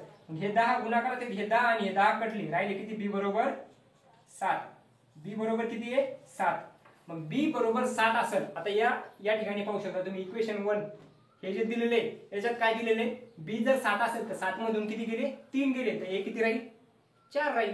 मग या ठिकाणी तुम्हाला इक्वेशन काय दिलेले जर ए बरोबर बी -3 तर ए बरोबर 7 - 3 तर ए बरोबर 7 मधून 3 गेले 4. पहा ए ची व्हॅल्यू पण आली तुम्हाला, ए ची व्हॅल्यू आली आणि बी ची व्हॅल्यू पण आली. ए ची व्हॅल्यू किती आहे 4 आणि बी ची किती आहे 7. 4 आणि 7. मग 4 आणि 7 अशा पद्धतीने तुम्हाला आपल्याला आता किंमत कशाची सांगायची a/b. ए किती यायला पाहिजे 4 आणि बी किती यायला पाहिजे 7. मग ए 4/7 ऑप्शन काय राहील तुमचा 4/7 राहील, ऑप्शन क्रमांक सी. याचं उत्तर आला 4/7. आता हे असं न करता एवढं जर तुम्हाला येत नसेल, हे कळत नसेल कोणती संख्या कोणीकडे घ्यायची कसं करायचं, तर तुम्ही डायरेक्टली याच्यात काय करू शकता एच्या आणि बीच्या जागी पर्यायातल्या किमती पण टाकू शकता. किमती कशा टाकायच्या 8/11. जर ए 8 टाकले तर 8 मधून 8 गेले, या ठिकाणी 10/b आणि या ठिकाणी 10 हे 10 काय होणार कॅन्सल होणार. बी बरोबर किती येणार 7. किंवा सरळ सरळ आता एक सोपं एकदम सोपं काहीच न करता नाही. आता तुम्हाला काहीच येत नव्हतं याच्यात एक पहा, तुम्हाला मी अगोदरच सांगितलं होतं की मी तुम्हाला शिकवणार म्हणजे सांगणार पण आहे की कशा पद्धतीने उत्तर काढायचं. पण एखादा प्रश्न तुम्हाला असा राहतो ज्याच्यात तुमचा प्रश्न अवघड दिलेला असतो, असं वाटतं की भरपूर अवघड दिलेला आहे पण त्याचं उत्तर पण काढायचं काम नाही. त्यातला जो प्रश्न होता याचं उत्तर पण काढायचं काम नव्हतं. कसं आता हे तर तुम्ही शिकले असाल, आता पाहू आपण याचं उत्तर कसं काढणार. पहा आता इथपर्यंत प्रश्न दिला होता तुम्हाला, इथपर्यंत प्रश्न दिला होता ना. आता याच्यात पहा हे a + 10 मायनस a/b बरोबर 10/7 एवढं दिलं होतं. आता मला एक सांगा b खाली दिलेलं आहे 7 खाली दिलेले, याचा अर्थ काय या b ची व्हॅल्यू काय असणार आहे 7 असणार आहे. b ची व्हॅल्यू किती असणार आहे 7. मग पर्याय पहा ना, पर्याय काय दिलेला आहे पहिला 8/11 8/11, दुसरा पर्याय दिलेला आहे 2/5 2/5, तिसरा पर्याय दिलेला आहे 4/7 4/7, त्याच्यानंतर दिलेला आहे 5/8. याचं उत्तरच काढायचं काम नव्हतं, डायरेक्ट याच्यातूनच सांगितलं तर बी जर खाली असेल बीच्या बरोबर किती आहे 7 येतं. मग बी जर 7 असेल तर 7 इथं नाही 7 इथं नाही 7 इथं नाही. पर्याय क्रमांक सीच काय असणार आपलं उत्तर असणार. काहीच करायचं काम नव्हतं, पेन सुद्धा घ्यायचं काम नव्हतं. एवढा मोठा प्रश्न पाहून घाबरायचं तर कधीच नव्हतं. जेवढा अवघड दिसणारा होता तेवढाच सोपा होता. मग या ठिकाणी उत्तर काय येणार होतं छेदात फक्त 7 असले पाहिजे असं उत्तर येणार होतं आणि त्याचा पर्याय क्रमांक होता सी. त्याच्यानंतर पाहू आपण 9 नंबरचा प्रश्न. 9 नंबरच्या प्रश्नात तुम्हाला काय विचारलेले पहा, डायरेक्ट एक अपूर्णांक दिला आणि त्याचं रूपांतरित करायचं म्हणजे त्याला दशांश अपूर्णांकात आपल्याला लिहायचं. कसं लिहायचं ते पहा. अपूर्णांक काय दिलाय 31 दिलेले आहेत ना अपूर्णांक. 31 अपूर्णांकात किती दिलेले आहेत 31 अपूर्णांकात 7/16. याचा अर्थ काय असतो माहितीये का, हे जे 31 आहेत ना हे 31 पूर्ण येतं. म्हणजे जसं की मी तुम्हाला 31 रुपये पूर्ण दिले पण नंतर 7/16 रुपये दिले म्हणजे ते 1 पेक्षा पण कमी. आता खालची संख्या भागाकारात मोठी आहे वरची लहान आहे, याचा अर्थ ही 1 पेक्षा पण लहान आहे. 1 पेक्षा नाही ही 0 पेक्षा पण लहान आहे. ही संख्या जी ही इकडची ही जी दिसायली हे अपूर्णांक जो दिसायला तो 0 पेक्षा पण लहान आहे आणि ही जी पूर्ण 31 येतं म्हणजे 31 पेक्षा मोठी संख्या असली पाहिजे असा आपल्याला या ठिकाणी पर्याय बघायचा. पर्याय 4 दिलेले तुम्हाला. पहिला पर्याय दिलेला आहे 314. मला सांगा 314 उत्तर येईल का याचं. फक्त 31 असलं पाहिजे. आता 31 पूर्ण असले पाहिजेत आणि नंतर पॉइंटच्या नंतर 7/16चं काय जे असणार ते उत्तर असणार. मग एक पर्याय तर राहणार नाही कारण 314 दिलेले. तर दुसरा पर्याय दिलेला आहे 3.14. फक्त 3 येऊ शकतात का इथं 31 येतं 3 नाही तर 31 म्हणजे 30 पेक्षा जास्त येतं 3 नाहीत फक्त. मग या ठिकाणी 31 म्हणजे दुसरा पर्याय पण कटला. 2 नंबरचं पण उत्तर राहणार. 3 नंबर काय दिलेलं आहे 31.43. सी दिलेले आहे 31.43. आणि डी दिलेले 31.4775 475 या ठिकाणी 43.75 दिलेले आहे. अशा पद्धतीने हे दोन, या दोन्हीतून कोणतेही असू शकतं. या ठिकाणी आता या दोन पर्यायापैकी कोणतेही एक उत्तर असू शकतं, कारण इथे पण पॉईंट नंतर एक दिलेलं, पॉईंट नंतर 2 अंकानंतर पॉईंट दिलेला आहे. 31 नंतर या ठिकाणी सुद्धा 31 नंतर आणि 31 आपल्याला पूर्ण पाहिजेत होते. आता पाहणार आपण 716चं उत्तर किती येतं. तर या ठिकाणी मी सरळ या ठिकाणी 16 भागाकारात 7 असं लिहून घेणार. आता 16 ने 7 ला भाग जाणार नाही, मग 0चा भाग देणार, 70 होतील. 16 चूक 64, 16 पंच 80, मग 16 चूक 64, मग 64 म्हणजे किती उरले या ठिकाणी उरले 6. पॉइंट दिलेला होता 0 होतील. 16 चूक 64 येणार नाही, 16 त्रिक 48, मग 48 50 या ठिकाणी उरतील 12. आता पुढे सोडवायचं काम आहे का, 4 नंतर 3 आले पाहिजे. 4 नंतर 7 येतं, ऑप्शन डी राहणार नाही. 4 नंतर 3 काय असणार आपला पर्याय क्रमांक सी असणार. पूर्ण उत्तर काढायचं काम नाही, पूर्ण प्रश्न वाचायचं काम नाही. मग या ठिकाणी काय केलं, 31.43 हे काय असणार आपल्याला बरोबर उत्तर असणार. आता जास्त टाइम व्हायला, त्यामुळे आपण याला थोडंसं फास्ट घेऊ, कारण आपण सुरुवातीला जी माहिती सांगितली त्याच्यात जास्त टाइम गेला आणि मधामधात सुद्धा आपला पहिलाच प्रॅक्टिस सेट असल्यामुळे थोडं स्लो घेतलं. याच्या बाकीचे जे प्रॅक्टिस सेट असतात ते आपले 1 तासाच्या आतच खतम होणार. मग या ठिकाणी आता जे दिलेलं येतं त्याच्यानंतर 10 नंबरचा प्रश्न आपल्याला काय दिलेला बा, परत एक चौरसावरच प्रश्न आलेला आहे. एका चौरसाच्या प्रत्येक बाजू तिच्या 1/3 इतका कमी केल्यास चौरसाचे क्षेत्रफळ किती होईल. जसं की एक चौरस दिलेला आहे, चौरस आहे आणि चौरसाच्या बाजूचं काय सांगितलं की 1/3 कमी केला. 1/3 कमी केला म्हणजे 1/3, म्हणजे सुरुवातीला एक चौरस होता ज्याची बाजू 3 होती. एक चौरस होता ज्याची बाजू 3 होती आणि आता जे चौरस आहे त्याची बाजू 1 कमी केली. 3 मधून 1 कमी केली, 3 मधून 1 गेला, किती उरले 2, म्हणजे 2 झाले. तर त्याचं क्षेत्रफळात काय फरक पडेल एवढं आपल्याला विचारलं की त्याचं क्षेत्रफळ काय होईल, क्षेत्रफळ कसं कमी होईल, किती जास्त होईल, किती कमी. आता कमी तर होणारच ना, कारण एक भाग कमी केला मग कमी होणार, मग कमी किती होणार ते विचारले आपल्याला. सुरुवातीला चौरसाचं क्षेत्रफळ तुम्हाला मी फॉर्म्युला सांगितला होता याच्या अगोदरच्या प्रश्नात. किती नंबरचा प्रश्न होता आपला तो 6 नंबरचा प्रश्न, 5 का 6 नंबरचा प्रश्न होता. त्याच्यात सांगितलं होतं की चौरसाचं क्षेत्रफळ बरोबर बाजूचा वर्ग. मग बाजूचा वर्ग इथे किती येईल, 3 चा वर्ग 9, इथे किती येईल 2 चा वर्ग 4. 9 होतं 4 झालं, 9 होतं 4 झालं. मग याचा आता आपल्याला विचारलं का याच्यात प्रश्नात आपल्याला प्रश्न विचारला किती कमी झाला असं विचारलं का, नाही. आपल्याला आहे 1/3 इतकं कमी केल्यास चौरसाचं क्षेत्रफळ किती होईल असं विचारलं. मग चौरसाचं क्षेत्रफळ किती व्हायला, सुरुवातीला होतं 9, झालं किती 4, मग 4/9 हे काय असणार याचं उत्तर. मग 4/9 तुम्हाला किती मध्ये दिलेलं आहे, पर्याय क्रमांक डी याचं उत्तर दिलेलं आहे 4/9 हे असणार याचं नवीन क्षेत्रफळ. 9 पैकी 4, सुरुवातीला 9 होतं आता 4 होईल, कारण काय झालं बाजू कमी झाली. मग 9/4 4/9 हे असणार याचं बरोबर उत्तर. त्याच्यानंतरचा प्रश्न, आता 10 प्रश्न झाले. 10 प्रश्नात तुमचे किती बरोबर आले ते एकदा चेक करा. याच्यानंतरचे 10 प्रश्न आपण लगेच पटापट आपण या ठिकाणी पाहून घेऊ. परत एक चांगला प्रश्न तुम्हाला या ठिकाणी विचारला. हे जे प्रश्न दिलेले या ठिकाणी खूप अवघड प्रश्न दिलेले. अशा पद्धतीचे एवढेही प्रश्न तुम्हाला अवघड परीक्षेत कधी विचारले जाणार नाही. जास्तीत जास्त 1 ते 2 प्रश्न असा राहील जो की तुम्हाला विचार करायला लागेल. बाकीचे 18 प्रश्न तुमचे एकदम सोपे राहणार. पण या ठिकाणी आपली तयारी आपण चांगली होण्यासाठी या ठिकाणी सर्वच्या सर्व प्रश्न कसे घेतले, हार्ड लेवलचे घेतले. मग या ठिकाणी अजून एक हार्ड प्रश्न तुम्हाला या ठिकाणी दिसू शकतो. याचं उत्तर जर तुम्ही काढलं तर समजून जा तुमचा पूर्णच्या पूर्ण अभ्यास झालेला आहे. आणि जर नसेल काढलं तर विचार करा की याच्या नंतर आपला प्रश्न हा चुकला नाही पाहिजे. म्हणजे आज जर शिकले तर याच्या नंतर आपला असा प्रश्न आलेला कधीच चुकला नाही पाहिजे. मग या ठिकाणी तुम्हाला प्रश्न काय विचारलेला आहे पहा, एका वस्तूला 2540 रुपयामध्ये विकल्यानंतर होणारा लाभ.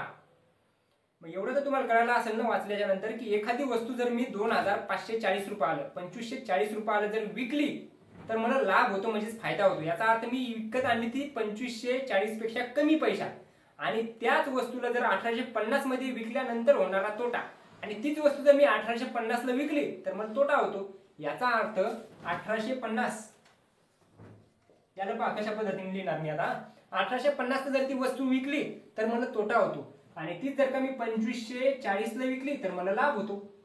याचा अर्थ या दोन्हीच्या मधातच जी किंमत असणार ती खरेदी किंमत असणार, ज्या खरेदी किंमत मध्ये मी ती वस्तू विकत घेतली. कारण एवढ्यात विकला तर लाभ व्हायला म्हणजे ही जास्त व्हायली, आणि एवढ्यात विकला तर तोटा व्हायला म्हणजे कमी व्हायली. मग या दोन्हीच्या मधात जी किंमत असणार तीच असणार आपली खरेदी किंमत. काय असणार, खरेदी किंमत.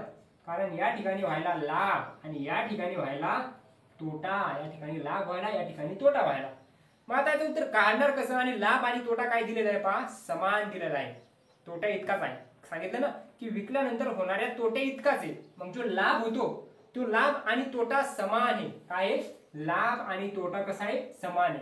जर 10 रुपयाचा लाभ झाला तर 10 रुपयाचा तोटा व्हायला, जर 50 रुपयाचा लाभ झाला तर 50 रुपयाचा तोटा झाला. कधी ज्यावेळेस त्या किमतीला एवढ्या पैशात आणि एवढ्या पैशात विकलं त्यावेळेस.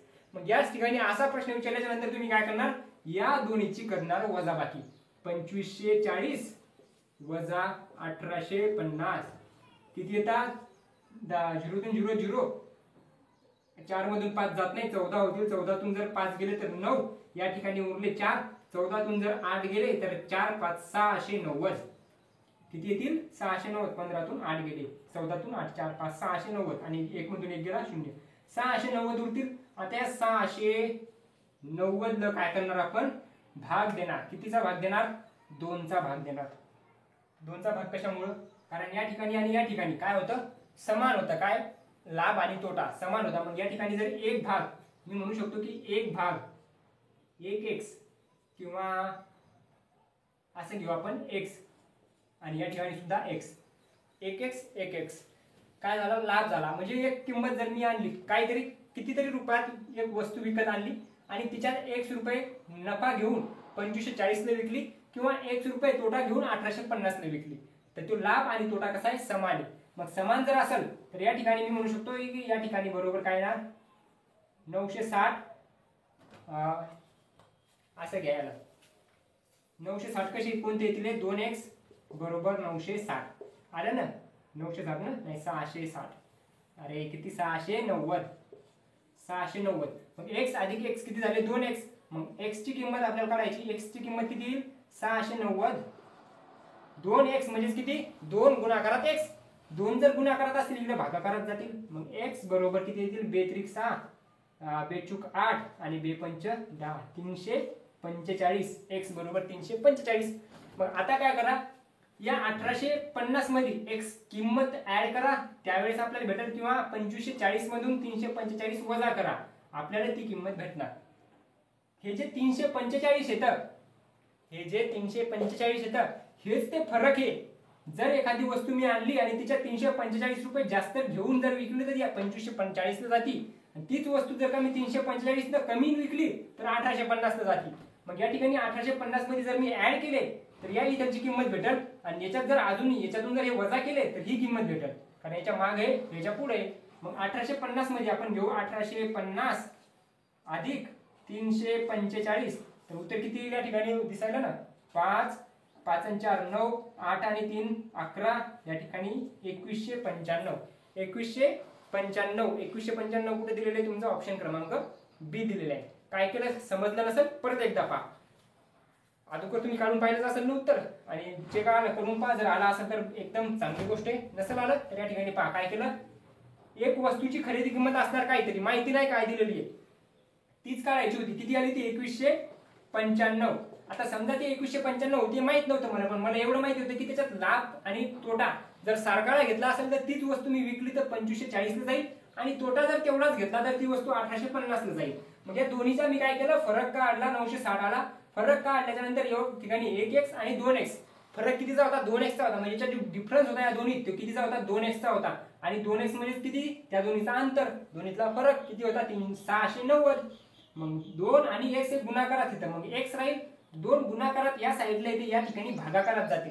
इकडच्या साईडला काय होते ते लेफ्ट साईडला गुणाकारात होते राईट साईडला ते भागाकारात गेले. भागाकारात गेल्याच्या नंतर x ची किंमत आली 345. मग या x ची किंमत जर आपण याच्यात मिळवली तर 2195 भेटतील आपल्याला किंवा 345 जर याच्यातून कमी केले तर आपल्याला 2195 भेटतील. हे मायनस करा याच्यातून किंवा हे प्लस करा याच्यात तुम्हाला 2195 भेटले. हेच आहे आपलं काय याचं बरोबर उत्तर. कळालं असेल आता नसेल कळालं तर परत एकदा मागे घ्या व्हिडिओ त्याच्यानंतर पाहू आपण पुढचा व्हिडिओ. आणि आता 10 प्रश्न झाले आपले 11 प्रश्न झाले. अर्धे प्रश्न आपण अगोदरच कंप्लीट केले. जर तुम्हाला बोर झाला असेल जर कंटाळा आला असेल तर थोडासा ब्रेक घ्या आणि थोड्या वेळानंतर परत बाकीचे 10 जे राहिलेले 9 प्रश्न आहेत हे कंप्लीट करा. कारण एकदम एवढं वेळ जास्त बसायची तुम्हाला सवय नसते. त्यामुळे जे काही तुम्ही समजून घ्यायले जे काही शिकायले ते तुमच्या दिमागाच्या बाहेर तुमच्या डोक्याच्या वरून जाईल हातभर वरून जाईल. मग ते हातभर वरून न जाण्यासाठी तुम्ही काय करता छोटासा ब्रेक घ्या पाणी पिऊन या, काही खाऊन या, नंतर परत एकदा व्हिडिओ बघा आणि पूर्णच्या पूर्ण प्रश्न या ठिकाणी कंप्लीट करा. नंतर पाहू आपण 12 नंबरचा प्रश्न. तो दिलेला आहे काय? 12 नंबरचा प्रश्न काय दिलेला आहे पहा. एक मशीन एका मिनिटात 12 पाने छापू शकते. एक मशीन एका मिनिटात 12 पाने छापू शकते आणि 5760 पानाची छपाईसाठी किती वेळ लागेल? आता याला तुम्ही एक गोष्ट असं करा की एक मशीन काय करते 12 मिनिटात, किती एका मिनिटात 12 पाने छापते. एक मिनिट किती पाने छापती? 12 पाने छापती. मग एका मिनिटात 12 तर 60 मिनिटात किती? 60 मिनिटात किती? पहिले हे काढावं लागेल ना आपल्याला, कारण उत्तर तुम्ही जर पर्याय बघितले पूर्ण तास दिलेले आहेत, म्हणजे घंट्यात दिलेले आहेत. मग या ठिकाणी 60 मिनिट म्हणजे किती? 1 तास. मग 60 मिनिट म्हणा किंवा मग 1 तास म्हणा, सारखंच येणार. 1 तास किंवा 60 मिनिटात ती किती छापल? मग या ठिकाणी मी काय करणार, याचा करणार तिरपा गुणाकार. तुम्हाला एक गोष्ट आता तिरपा गुणाकार पण शिकायचा या ठिकाणी असा. मग तिरपा गुणाकार शिकता वेळेस काय करतो आपण, ज्या वेळेस प्रश्नचिन्ह ज्याच्या सोबत असतं ना ती संख्या खाली घेतो आणि बाकीच्या 2 संख्या वर घेतो. ज्या संख्येसोबत प्रश्नचिन्हाचा गुणाकार आपल्याला करायचा असतो ती संख्या खाली घेतो. म्हणजे 1 चा खाली घेणार आणि वर येणार 60 गुणाकारात 12. ज्याचा गुणाकार प्रश्नचिन्हासोबत करतो ते खाली, म्हणजे 1 खाली आणि बाकीच्या 2 संख्या वर 12 आणि 60. आता 1 न भागाकार द्यायचा म्हणजे 1 ची किंमत काही नसतीच. 1 न आपण डायरेक्टली 1 12 12 येणार. 12 सकम 72. 720 पानं किती मिनिटात? 60 मिनिटात, म्हणजे एका तासात. या ठिकाणी एका तासात किती? 1 तास बरोबर 720 पानं. आपल्याला किती पानं छापायचे? आता घंट्याखाली घंटे लिहिले होते, मिनिटाखाली मिनिट लिहिले होते, पानाखाली पानं लिहावं लागतील. पाने किती होते? 720 एका घंट्यात. टोटल पाने किती छापायचे आपल्याला? टोटल पाने छापायचे 5760. 5760 पानं, पानाखाली पानं किती तासात? असं उत्तर दिलेलं आहे, किती तासात. मग आता काय करणार आपण, परत एकदा तिरपा गुणाकार करणार अशा पद्धतीने. प्रश्नचिन्ह ज्याच्या सोबत आहे ती खाली. मग खाली कोण येणार? खाली येणार 720 आणि वर कोण येणार? 1. तर आता 1 ची काही किंमत नसते माहिती, 1 एकच असतो. मग डायरेक्ट आपण 5760 घेऊ. 5760. या ठिकाणी 1 शून्य, या ठिकाणी 1 शून्य कटला. उत्तर किती आलं पहा? 576 भागाकारात 72. आता या ठिकाणी किती भाग जाईल? 76 आणि 72. त्या ठिकाणी 4 1 4 आणि 4 3 12, 4 1 4, 4 9 36. 4 न भाग जातो दोन्ही ठिकाणी. 4 न भाग देऊ. 4 1 4 आणि 5 6 7, 4 8 32. त्याच्यानंतर 4 1 4 उरले किती? 1 झाले किती? 17. 4 चूक 16 उरला किती? 1 झाले किती? 16. 4 चूक 16 आणि 28. तर या ठिकाणी आता 9 न भाग जातो. 9 2 18 आणि 9 1 9 आणि 9 सक 54. तर या ठिकाणी 2 8 16. तर 8 तास या ठिकाणी लागणार. किती तास लागणार? 8 तास. 8 तास या ठिकाणी बरोबर उत्तर येणार. 8 तास कशात दिलेले? पर्याय क्रमांक बी. जर तुमचा बरोबर असेल तर बरोबर आहे, नसेल तर रॉंग करा. या ठिकाणी पहा काय दिलेले. सर्वात पहिले एका मिनिटात 12 पाने छापत होतं. 1 मिनिट आपल्याला 60 मिनिट काढावं लागतं. कशामुळे? 60 मिनिट म्हणजे 1 तास होतो आणि आपले सगळे पर्याय किती दिलेले आपल्याला? तासात दिलेले. मग 1 तास म्हणजे 60 मिनिट. मग एका तासात किती पाने छापल ते? एका तासात तिरपा गुणाकार करून आपण काढलं 720 पाने छापल ती मशीन. मग 720 पाने जर एका तासात, तर 5760 पाने किती तासात? तर 5760 भागिले 720. उत्तर किती आलं? 8 तास. याचा 12 भागाकार आपण लहान करत गेलो. आता लहान कशामुळे केला? हे लसावी आणि मसावी मध्ये आपण शिकतो. लसावी मसावी तुम्ही शिकले नसाल तर लसावी मसावीचा सुद्धा मी 2 व्हिडिओ बनवलेले आहेत. वेगवेगळे 2 व्हिडिओ बनवले आहेत. त्याच्यात लसावी आणि मसावी चाललं या ठिकाणी. लसावी मसावी नाही, कसोट्या जर तुम्हाला माहिती असतील तर या ठिकाणी तुम्ही अशा पद्धतीने त्याला सोडवू शकता. आणि कसोट्या माहित नसेल तर कसोट्या पाठ करून ठेवा. 13वा प्रश्न काय दिलेला पहा. एका पुस्तकाची किंमत 100 रुपये. एका पुस्तकाची किंमत काय दिलेली आहे? 100 रुपये. 100 रुपये किंमत आहे एका पुस्तकाची. एक पुस्तक. आणि एका व्यक्तीनं काय केलं? 3 पुस्तकं 275 रुपयात विकली. 275 रुपयात 3 पुस्तकं विकले. काय झालं असेल इथं? लाभ झाला असेल का तोटा? एक पुस्तक 100 रुपयाचं, 200चे, 300चे. मग त्यांना आणले 300 रुपयात आणि विकले 275 रुपयात. आणले किती रुपयात? 300 रुपयात. विकले किती? 275 रुपयातून 10 मधून 5 गेले 5. या ठिकाणी 9 मधून 7 गेले 2. 2 मधून 2 गेले 0. म्हणजे 25 रुपये काय झाला या ठिकाणी? तोटा झाला 25 रुपये, काय होईल त्याला? तोटा होईल. सरळ दिलेला प्रश्न काय दिला होता? एका पुस्तकाची किंमत 100 रुपये, पुस्तक विक्रेता 3 पुस्तकं 275 रुपयात विकतो. झालेला नफा किंवा तोटा तुम्हाला सांगायचा. नफा होईल का तोटा? 300 रुपयाला वस्तू आणली आणि 275 रुपयाला विकली. नफा आणि तोटा काय असतो ते माहिती करा आधी. नफा म्हणजे आपण एखादी वस्तू आणली आणि ती जास्त किमतीत विकली. पेन एक, मार्कर एक. 10 रुपयात आणला आणि 12 रुपयात विकला, 2 रुपयाचा काय झाला? नफा झाला. 10 रुपयात आणला आणि 8 रुपयात विकला, 2 रुपयाचा काय झाला? तोटा. तोटा झाला म्हणजे कमी पैशात विकली आणि नफा झाला म्हणजे जास्त पैशात विकली. म्हणजे त्यानं जास्त पैशात आणलेली किंमत वस्तू कमी पैशात विकली म्हणजे त्याला तोटा झालेला असणार दुकानदाराला. किती रुपयाचा झाला? 25 रुपयाचा तोटा झाला. एकदम सोपा प्रश्न होता. नंतरचा प्रश्न पाहू लगेच. पुढचा प्रश्न एक चांगला प्रश्न दिलेला आहे. तुम्हाला सांगितले 5 अपूर्णांकात काय दिलेले आहे? 3/8. 5 अपूर्णांकात 3/8 गुणाकारात किती दिलेले आहेत? 8 अपूर्णांकात 1/8, 8 अपूर्णांकात 1/8 वजा किती दिलेले आहेत? 3 अपूर्णांकात 1/8, 3 अपूर्णांकात 1/8 गुणाकारात 5 अपूर्णांकात 5/8. आणि याला काय विचारलं? सोडवलं जवळपास प्राप्त होणार उत्तर. जवळपास प्राप्त होणार उत्तर. आता जवळपास प्राप्त होणार उत्तर याचा अर्थ काय? की कमी जास्त करायचं. डायरेक्ट भाग जाणार नाही, पूर्णच्या पूर्ण भाग जाणार नाही, थोडंफार कमी जास्त तुम्हाला या ठिकाणी करावं लागेल.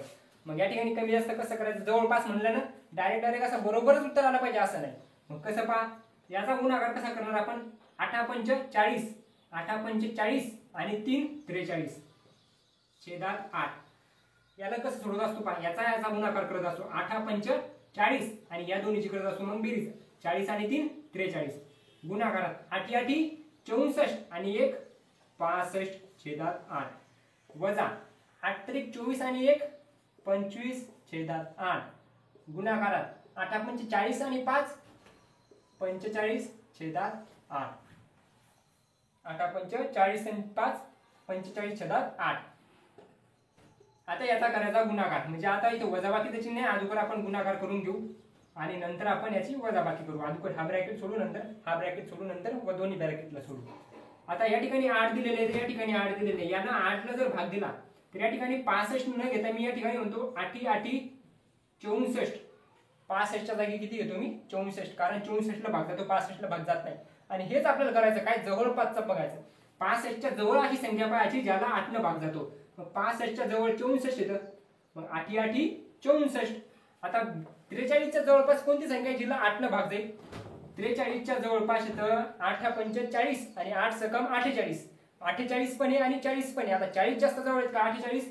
तर 40 जवळ येतं. मग या ठिकाणी मी 40 घेतले तर 8×5 = 40 येतील. 8×5 = 40. त्याच्यानंतर याचा बघणार. आता 25 च्या आसपास 24 जर घेतले, 25 च्या जागी 24 जर घेतले, 24 तर 8×3 = 8 × 8 2 = 8×3 = 24 आणि या ठिकाणी 45 च्या जागी 8 × 48. 8 × 48. आता याचा गुणाकार केला 8×5 = 40 मायनस sin3 = 18. तर याचं जर उत्तर आलं तर किती उत्तर येईल पहा. या ठिकाणी 40 मधून जर 18 गेले तर 40 मधून जर या ठिकाणी 18 गेले तर या ठिकाणी उत्तर येईल 20 × 2 = 22. उत्तर किती यायला पाहिजे याचं? 22. पर्याय क्रमांक 22 या ठिकाणी कुठे दिलेला आहे का? तर या ठिकाणी 22 तर नाही दिलेले, पण आपल्याला या ठिकाणी 23 उत्तर दिलेले. म्हणजे आपण या ठिकाणी पहा ना, ही संख्या सुद्धा कमी घेतली, ही संख्या सुद्धा थोडीफार कमी घेतली, इथं ही सुद्धा कमी घेतली. तर याचं उत्तर आपल्याला किती यायला पाहिजे? 22 च्या आसपास याचं उत्तर यायला पाहिजे. मग 22 या ठिकाणी पर्याय दिलेला नाही, पण आपल्याला 23 दिलेले आहे, तर आपण 23 घेणार. या ठिकाणी पर्याय क्रमांक सी हे राहणार आपलं बरोबर उत्तर. त्याच्यानंतरचा एक सोपा प्रश्न तुम्हाला विचारला की 30,009 म्हणजे 30 1 2 आणि 9 30,009 याला आपण कसं वाचणार? 30,009 म्हणजे काय असतात पहा? एकक, दशक, शतक, हजार आणि 1 10,000 म्हणजे 3 10,000, 3 10,000 आणि 9 एकक स्थानी. असं काय कोणता पर्याय दिलेला आहे? 30 10,000 आहेत का? 30 × 10,000 हे तर उत्तर येणार नाही. मग 30 10,000 येणार नाही. 30,000 हा 30,000 आणि 9 शतक. 9 शतक तर नाही, 9 शतक जागी तर नाही ना. 9 म्हणजेच किती? एकक स्थानी, शतक नाही. आणि त्याच्यानंतर दिलं 3 10,000 आणि 9 एकदा. तर उत्तर राहणार आपलं सी. 3 10,000 आणि 9 एकदा का? आणि त्याच्यानंतर दिलेलं आहे 3 10,000 आणि 9 दशक. 9 किती कोणत्या स्थानी आहे? एकक स्थानी आहे. म्हणजे 9 एकक स्थानी आहे म्हणजे एकदाची. मग याचा अर्थ तुम्ही जर पर्याय जर चेक केले 30 तर बघायचं पण काम नव्हतं आपल्याला, आपण सरळ सरळ पर्याय क्रमांक सी सांगू शकत होतो. कसे? पहिल्याच्या दिलेले 9 दशक, 9 दशक स्थानी आहेत का? नाही. दुसऱ्याच्या दिलेला 9 शतक, 9 शतक स्थानी आहेत का? नाही, तो पण राहणार नाही. तिसऱ्याच्या दिलेला 9 एकदा, 9 एकदाच येतं, बरोबर आहे. त्याच्यानंतर दिलेलं 9 दशक नाही, म्हणजे पर्याय क्रमांक सी हेच राहणार आपलं करेक्ट उत्तर. बाकीचे पर्याय बघायचं सुद्धा काम नव्हतं. राहिले फक्त आपले 5 प्रश्न. पटकन 5 मिनिटात आता ते प्रश्न आपण या ठिकाणी कंप्लीट करू.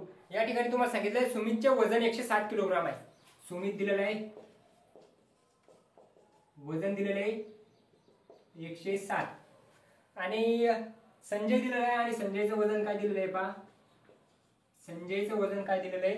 संजयचं वजन दिलेलं आहे 82 किलोग्राम, आणि तुम्हाला सांगितलं दोघांचे वजन नजीकच्या दशकापर्यंत.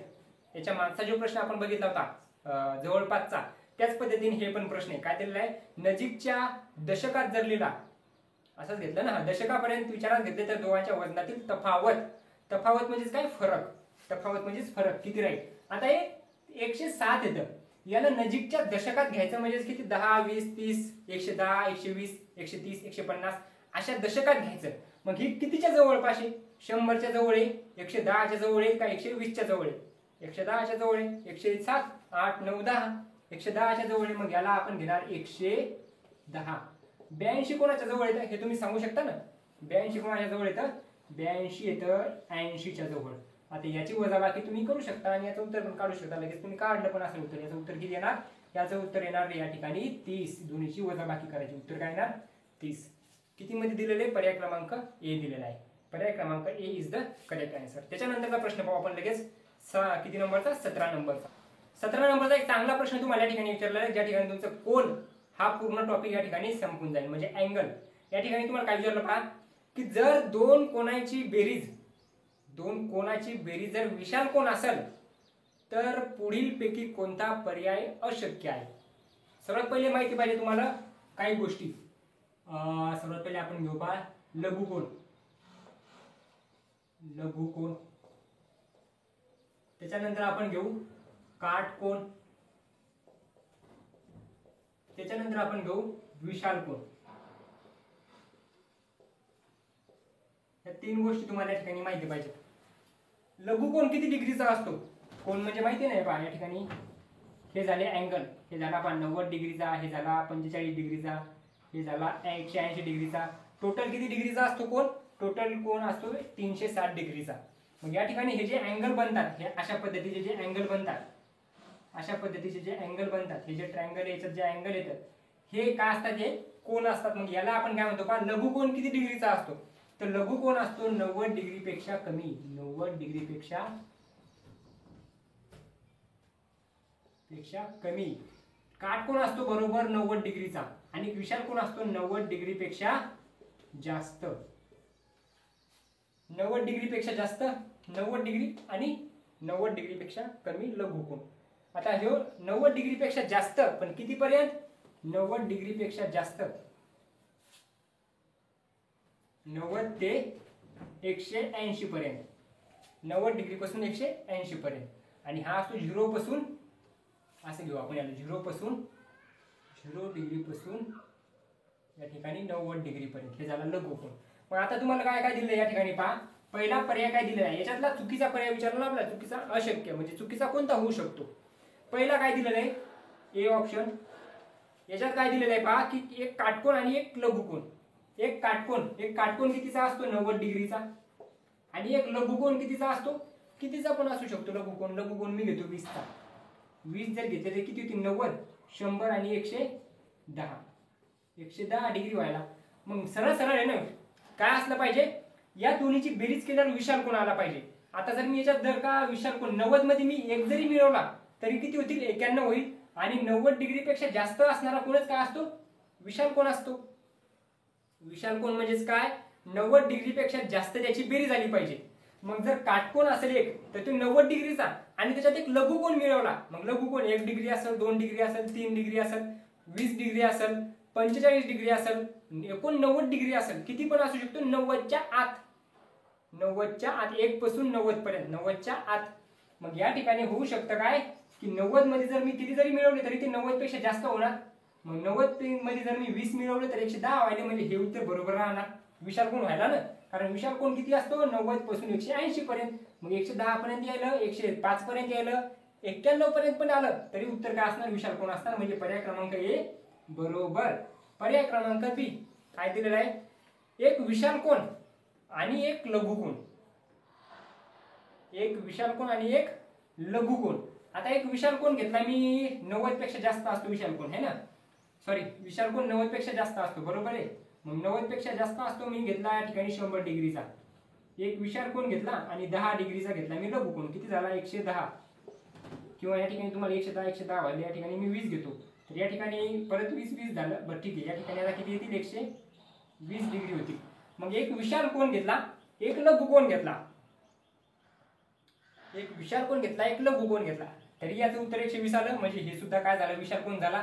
हे पण याचं पर्याय क्रमांक उत्तर बी बरोबर असणार. सी मध्ये काय दिलेलं आहे, दोन लघु कोन.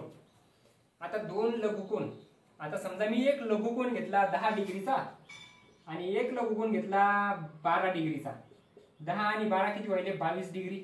विशाल कोन तयार झाला का, नाही. विशाल कोनला 90 पेक्षा जास्त पाहिजे, इथं 22 झाले. म्हणजे हे पर्याय राहणार नाही. मग तुम्ही म्हणसाल मी या ठिकाणी 90 डिग्रीचा लघु कोन घ्यायचा ना आपल्याला, दोन लघु कोन. मी या ठिकाणी घेतो 80 डिग्रीचा आणि दुसरा पण घेतो 80 डिग्रीचा. 8 आणि 8 16 160 होतात. 160 म्हणल्यावर 160 ते या विशाल कोन यायला पाहिजे, येऊ शकतो. पण आपल्याला काय सांगितलं की कोणता अशक्य आहे. मग अशक्य हेच असणार, कारण हा जर कमी घेतला, हे कमी पण असू शकतो ना. मग कमी जर घेतला तर उत्तर तर राहणार नाही. मग हे उत्तर राहणार नाही, म्हणून हेच पर्याय राहणार. आपला उत्तर बरोबर राहणार, पण याच्यातला पर्याय चुकीचा राहणार. मग पर्याय क्रमांक डी जर आपण चेक केला, एकदा डी पण चेक करू. डी मध्ये काय दिलेलं आहे, दोन काटकोन 90 डिग्री 90 डिग्री किती व्हायले 180 डिग्री, आणि 180 च्या आत विशाल कोन असू शकतो. म्हणजे डी सुद्धा पर्याय राहणार. म्हणजे 90 डिग्री अधिक 90 डिग्री बरोबर 180. हे सुद्धा उत्तर राहू शकतं. उत्तर कोणतं राहणार नाही, सी क्रमांकाचं उत्तर राहू शकणार नाही. होऊ शकतं की जर विशाल कोन जर सॉरी लघु कोन जर कमी दिला असेल तर त्याची बेरीज विशाल कोन होण्यासारखी येणार नाही. याच्यानंतरचा प्रश्न आपण लगेच पाहू.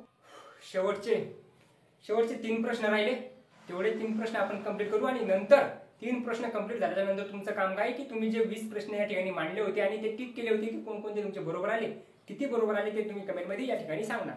या ठिकाणी तुमचा किती 18 नंबरचा प्रश्न काय दिलेला आहे पहा. एका संख्येतील अंकाची बेरीज त्या संख्येतून वजा केल्यास हाती आलेली संख्या नेहमी कोणत्या संख्येने विभागता येईल. संख्या कोणकोणत्या दिलेल्या आहेत, 2 दिले, 7 दिले, 5 दिले, 9 दिले. 2 3 2 7 5 9. कोणती पण एक संख्या घ्या. मी या ठिकाणी घेतो, कोणती घेऊ, मी या ठिकाणी किती घेतो माहिती का, 3 घेतो आणि 5 घेतो. 35 घेतले आणि या 35 ची जर मी बेरीज केली 3 अधिक 5 तर किती होतात 8 होतात. आणि हे 8 जर 35 मधून वजा केले तर किती उत्तर येईल 5 6 आणि 7 म्हणजे 27 उत्तर येईल. आणि या 27 ला किती न भाग जाईल, 2 न भाग जाईल नाही, 7 न भाग जाईल नाही, 5 न भाग जाईल नाही, 9 न भाग जाणार. किती न भाग जाणार 9 न. पण हे नाही घेतलं, 35च काऊन घेतले असाही प्रश्न पडला असेल तुम्हाला. 35 नाही, मी घेतले या ठिकाणी 28 घेतले. 28 8 आणि 2 किती होतात, 8 आणि 2 10 होतात. म्हणजे 10 जर मी वजा केलं तर किती उत्तर येतं 18. आणि 18 ला किती न भाग जातो 9, दोन्ही 18, 9 न भाग जातो, 18 उत्तर येणार. त्याच्यानंतर मी प्रश्न अजून घेतला, मी घेतले 98. याच्यातून 9 आणि 8 याची जर बेरीज केली तर 9 अधिक 8 किती होतात 8 8 16 आणि 1 17. तर 98 मधून जर का 17 गेले तर या ठिकाणी 8 मधून 7 गेले 1, 9 मधून 1 गेला 8. 81 ला किती न भाग जाईल 9 नच भाग जाईल. म्हणजे 9च काय असणार, ही संख्या असणार. कोणती एक संख्या घ्या, त्याच्या अंकाची जर बेरीज केली त्या संख्येतून वजा केली तर त्याला 9 न भाग जाणार म्हणजे जाणार. याच्यानंतरचा शेवटचा आपला आता शेवटून दुसरा प्रश्न. त्याच्यानंतर तुम्हाला 19 नंबरचा काय प्रश्न दिलेला आहे पहा. एक अँगलचा प्रश्न दिलेला आहे. म्हणजे याच्या अगोदर पण आपण अँगल शिकलो आणि तुम्हाला मी एक गोष्ट सांगितली होती की पूर्ण जो अँगल असतो तो किती डिग्रीचा असतो, 360 डिग्रीचा असतो. या ठिकाणी तुम्हाला एक अशी आकृती दिलेली आहे आणि याच्यात तुम्हाला सांगितलेलं आहे, काय सांगितलेले आहे पहा, अँगल दिलेले आहेत काही अशा पद्धतीने काही अँगल दिले. इथं ओ दिलेला आहे, हे दिलेले 100 डिग्रीचा, याला नाव दिलं ए, याला नाव दिलं बी, याला नाव दिलं सी, याला नाव दिलं डी, याला नाव दिलं ई. आणि तुम्हाला काय सांगितलं बा 100 डिग्री नंतर एक्स, नंतर 2x, नंतर 4x आणि या ठिकाणी दिलेले 6x असे अँगल दिलेले आहेत. आता याची पूर्ण जी डिग्री असते, पूर्ण जो अँगल असतो किती डिग्रीचा असतो 360. म्हणजे याचा अर्थ पूर्ण 360 असेल तर याची बेरीज म्हणजे 360 असायला पाहिजे. 100 अधिक x अधिक 2x अधिक 4x अधिक 6x बरोबर किती 360 असायलाच पाहिजे। मग या ठिकाणी मी लिहून घेतो, काय लिहून घेतो माहितीये का, या ठिकाणी घेतो मी x अधिक 2x अधिक 4x अधिक 6x। आता तुम्ही असं लिहून नाही घेत बसायचं, तुम्ही डायरेक्ट बाहेर x अधिक 2x 3x 4x आणि 3x किती होतात 7x 6 आणि 7 किती 13x 13 ना 6 आणि 4 10 2 12 ने 13x झाले। आता या ठिकाणी बरोबर किती 100 डिग्री बरोबर किती यायला पाहिजे 360, टोटल बेरीज किती यायला पाहिजे 360। आता या याला आपण काय करू x ची बेरीज करू आणि याला इकडे पाठवू, कारण हे अंकात आहे, हे या ठिकाणी x मध्ये ह्या दिलेल्या आहेत, याच्या किमती दिलेल्या आहेत, पण याची किंमत दिलेली याची आपण वजा करू शकतो। कशामुळे इथं बेरीज आहे, तुम्हाला सांगितलं होतं इकडे लेफ्ट साइडला वजा असेल तर इकडे बेरीज होणार, इकडे बेरीज असेल तर इकडे वजा होणार, इकडे गुणाकार असेल तर इकडे भागाकार होणार आणि इकडे भागाकार असेल तर इकडे गुणाकार होणार। कसं करणार पहा 6 आणि 4 10 10 आणि 2 12 12 आणि 1 13x बरोबर हे 100 इकडे वजा बाकी होतील, म्हणजे वजा होतील 360 वजा 100। मग या ठिकाणी 13x बरोबर 100 गेले 360 मधून 0 तून 0 6 तून 6 आणि या ठिकाणी 3 मधून 1 260। मग या ठिकाणी x बरोबर 260। आता या ठिकाणी पहा x गुणिले x गुणाकारात आहे, गुणाकाराचं चिन्ह दिसत नसलं तरी ते असतं। मग या ठिकाणी 13x म्हणजे 13 गुणिले x, मग हे गुणाकारात येते इकडे भागाकारात जातील 13, x ची किंमत किती 13 13 2 26 0 0 म्हणजे x बरोबर किती 20 डिग्री, x बरोबर 20 डिग्री। तर तुम्हाला काय विचारलं AOB चा आन्सर AOB म्हणजे x चा नंतर BOC नंतर COD आणि नंतर DOE म्हणजे तुम्हाला अँगल विचारले 2x ची किंमत 4x ची 2x ची किंमत x ची किंमत 2x ची किंमत 4x ची किंमत आणि 6x ची किंमत किती येईल सरळ सांगा ना। सर्वात पहिले काय दिलेलं आहे x म्हणजे किती या ठिकाणी येणार 20 डिग्री, x म्हणजे किती x म्हणजे 20 डिग्री, 2x म्हणजे किती येतील 2x म्हणजे 20 आणि 20 40 कारण 2 वेळेस x म्हणजे 40 डिग्री, 4x म्हणजे किती 4x म्हणजे 4 4 2 4 1 4 4 2 8 म्हणजे 80 डिग्री, याची दुप्पट 2x ची दुप्पट 4x 40 ची दुप्पट 80x। त्याच्यानंतर 6x म्हणजे किती 20 गुणिले 6 sin 2 12 120 डिग्री असा पर्याय पहा ज्याच्यात 20 40 80 120 दिलेले आहेत। 20 40 80 120 पर्याय क्रमांक ए राहणार तुमचं बरोबर उत्तर, काय राहणार ए बरोबर उत्तर राहणार। समजलं असेल नसेल समजलं एकदा परत एकदा व्हिडिओ मागे घ्या आणि त्या ठिकाणी ध्यान देऊन पहा, कारण पुन्हा एक्सप्लेन करायचं म्हणलं तर व्हिडिओ पहिलाच आता आपला जवळपास 1 तासाच्या वर गेला। मग या ठिकाणी आता शेवटचा आपला आन्सर आपण शेवटचा जो क्वेश्चन आहे आपला तो आपण या ठिकाणी कंप्लीट करू आणि आजचा व्हिडिओ आपण या ठिकाणी इथेच म्हणजे आजचे जे क्लास आहे आपण इथेच थांबू। या ठिकाणी शेवटचा प्रश्न तुम्हाला काय दिलेला आहे पहा, शेवटचा एक बार ग्राफ दिलेला आहे म्हणजे बार दिलेले आहेत आणि एक आलेख दिलेला आहे, आलेख सोपा दिलेला आहे एकदम। तुम्हाला काय सांगितलं पुढील बार डायग्राम मध्ये वेगवेगळ्या देशांच्या क्रिकेट संघाने खेळलेल्या सामन्यांची संख्या दाखवण्यात आलेली आहे। ऑस्ट्रेलियाच्या संघाने पाकिस्तानच्या संघापेक्षा किती अधिक सामने खेळले आहेत। ग्राफ दिसत असेल तुम्हाला, याचं उत्तर तुम्ही काढू शकता। सरळ सरळ प्रश्न काय दिलेला आहे पहा की ऑस्ट्रेलियाच्या संघाने पाकिस्तानच्या संघापेक्षा किती अधिक सामने खेळले म्हणजे त्याची वजाबाकी करायची, आपल्याला फरक काढायचा। सर्वात पहिले काय दिलेलं आहे ऑस्ट्रेलियाने किती खेळले ते पहा, ऑस्ट्रेलियाने एकूण 32 सामने खेळलेले तुम्ही बार पाहू शकता। ऑस्ट्रेलियाने किती खेळले, ऑस्ट्रेलियाने खेळलेले 32 आणि पाकिस्तानने काय खेळले तर पाकिस्तान या देशाने किती गेम खेळले, पाकिस्तानने खेळले तर 24, किती खेळले 24। आणि या दोन्हीतला फरक विचारला की ऑस्ट्रेलियानं पाकिस्तानपेक्षा किती जास्त खेळले, मग 32 - 24 किती होतात तर 8 होतात। उत्तर काय असणार याचं 8 हे असणार बरोबर उत्तर। तुमचे या ठिकाणी 20 प्रश्न कंप्लीट झाले। प्रश्न कसे वाटले म्हणजे काय, प्रश्न एकदम जे परीक्षेत येणार ते अशाच पद्धतीने प्रश्न येणार, होऊ शकते याच्यापेक्षा एकदम सोपे येतील, याच्यापेक्षा अवघड प्रश्न तुम्हाला दिसणार नाही, याच्यापेक्षा सोपे येऊ शकतात किंवा असे येतील पण याच्यापेक्षा अवघड प्रश्न तुम्हाला परीक्षेत विचारला जाणार नाही। मग तुमचे आता तुम्हाला मी ज्या पद्धतीने सांगितलं होतं की तुम्हाला 1 पासून 20 पर्यंत तुमचे प्रश्न किती बरोबर येतात ते चेक करायचे, त्या ठिकाणी आलेले राईट करायचे, चुकलेले रॉंग करायचे आणि शेवटी कमेंट मध्ये सांगायचं की 20 पैकी तुमचे प्रश्न किती बरोबर आले। 20 पैकी तुमचे 5 आले, 8 आले, 10 आले, 12 आले, जेवढे काही आले असतील तेवढे तुम्ही या ठिकाणी कमेंट मध्ये सांगणार। आणि प्रत्येक व्हिडिओ मध्ये प्रत्येक क्लास मध्ये जेवढे काही प्रॅक्टिस सेट होतील, जेवढे काही सराव संच होतील याच्यात तुम्ही कमेंट मध्ये सांगणार, म्हणजे त्याच्यातून तुम्हालाच कळेल की पहिल्या याच्यात तुमचे 20 पैकी जर का या ठिकाणी 8 आले तर दुसऱ्या याच्यात तुमचे 20 पैकी 9 तरी प्रश्न बरोबर येतीलच। तिसऱ्यामध्ये तुमचे 20 पैकी होऊ शकतं 12 ते 13 प्रश्न बरोबर येतील. अंदाजे असं 1-2 प्रश्न तुमचा प्रत्येक याच्यात प्रॅक्टिस सेटमध्ये काय होणार, एका मार्कानं 2-2 मार्कानं वाढत जाणार आणि एक दिवस असा येईल ज्या वेळेस तुमचे 20 पैकी 20ही प्रश्न या ठिकाणी बरोबर राहतील.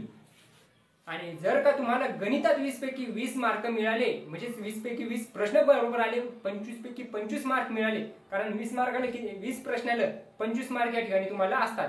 मग 25 जर तुम्हाला मार्क या ठिकाणी गणित विषयात मिळाले तर बाकीच्या विषयात सुद्धा तुम्हाला आउट ऑफ म्हणजे पैकीच्या पैकी मार्क मिळतात आणि तुमचं जे सिलेक्शन आहे ते या ठिकाणी 100% होणार जर तुमचे गणितात पैकीच्या पैकी मार्क जर येत असतील तर. आता आजचा व्हिडिओ कसा वाटला, आवडला असेल तर लाईक करा, शेअर करा आणि चॅनलवर नवीन असाल तर चॅनलला सबस्क्राईब करा. भेटूया पुन्हा दुसरा एक व्हिडिओ घेऊन ज्याच्यात आपण प्रॅक्टिस सेट 2 म्हणजे प्रश्न संच क्रमांक 2 पाहणार आहे. तोपर्यंत जय हिंद, जय महाराष्ट्र.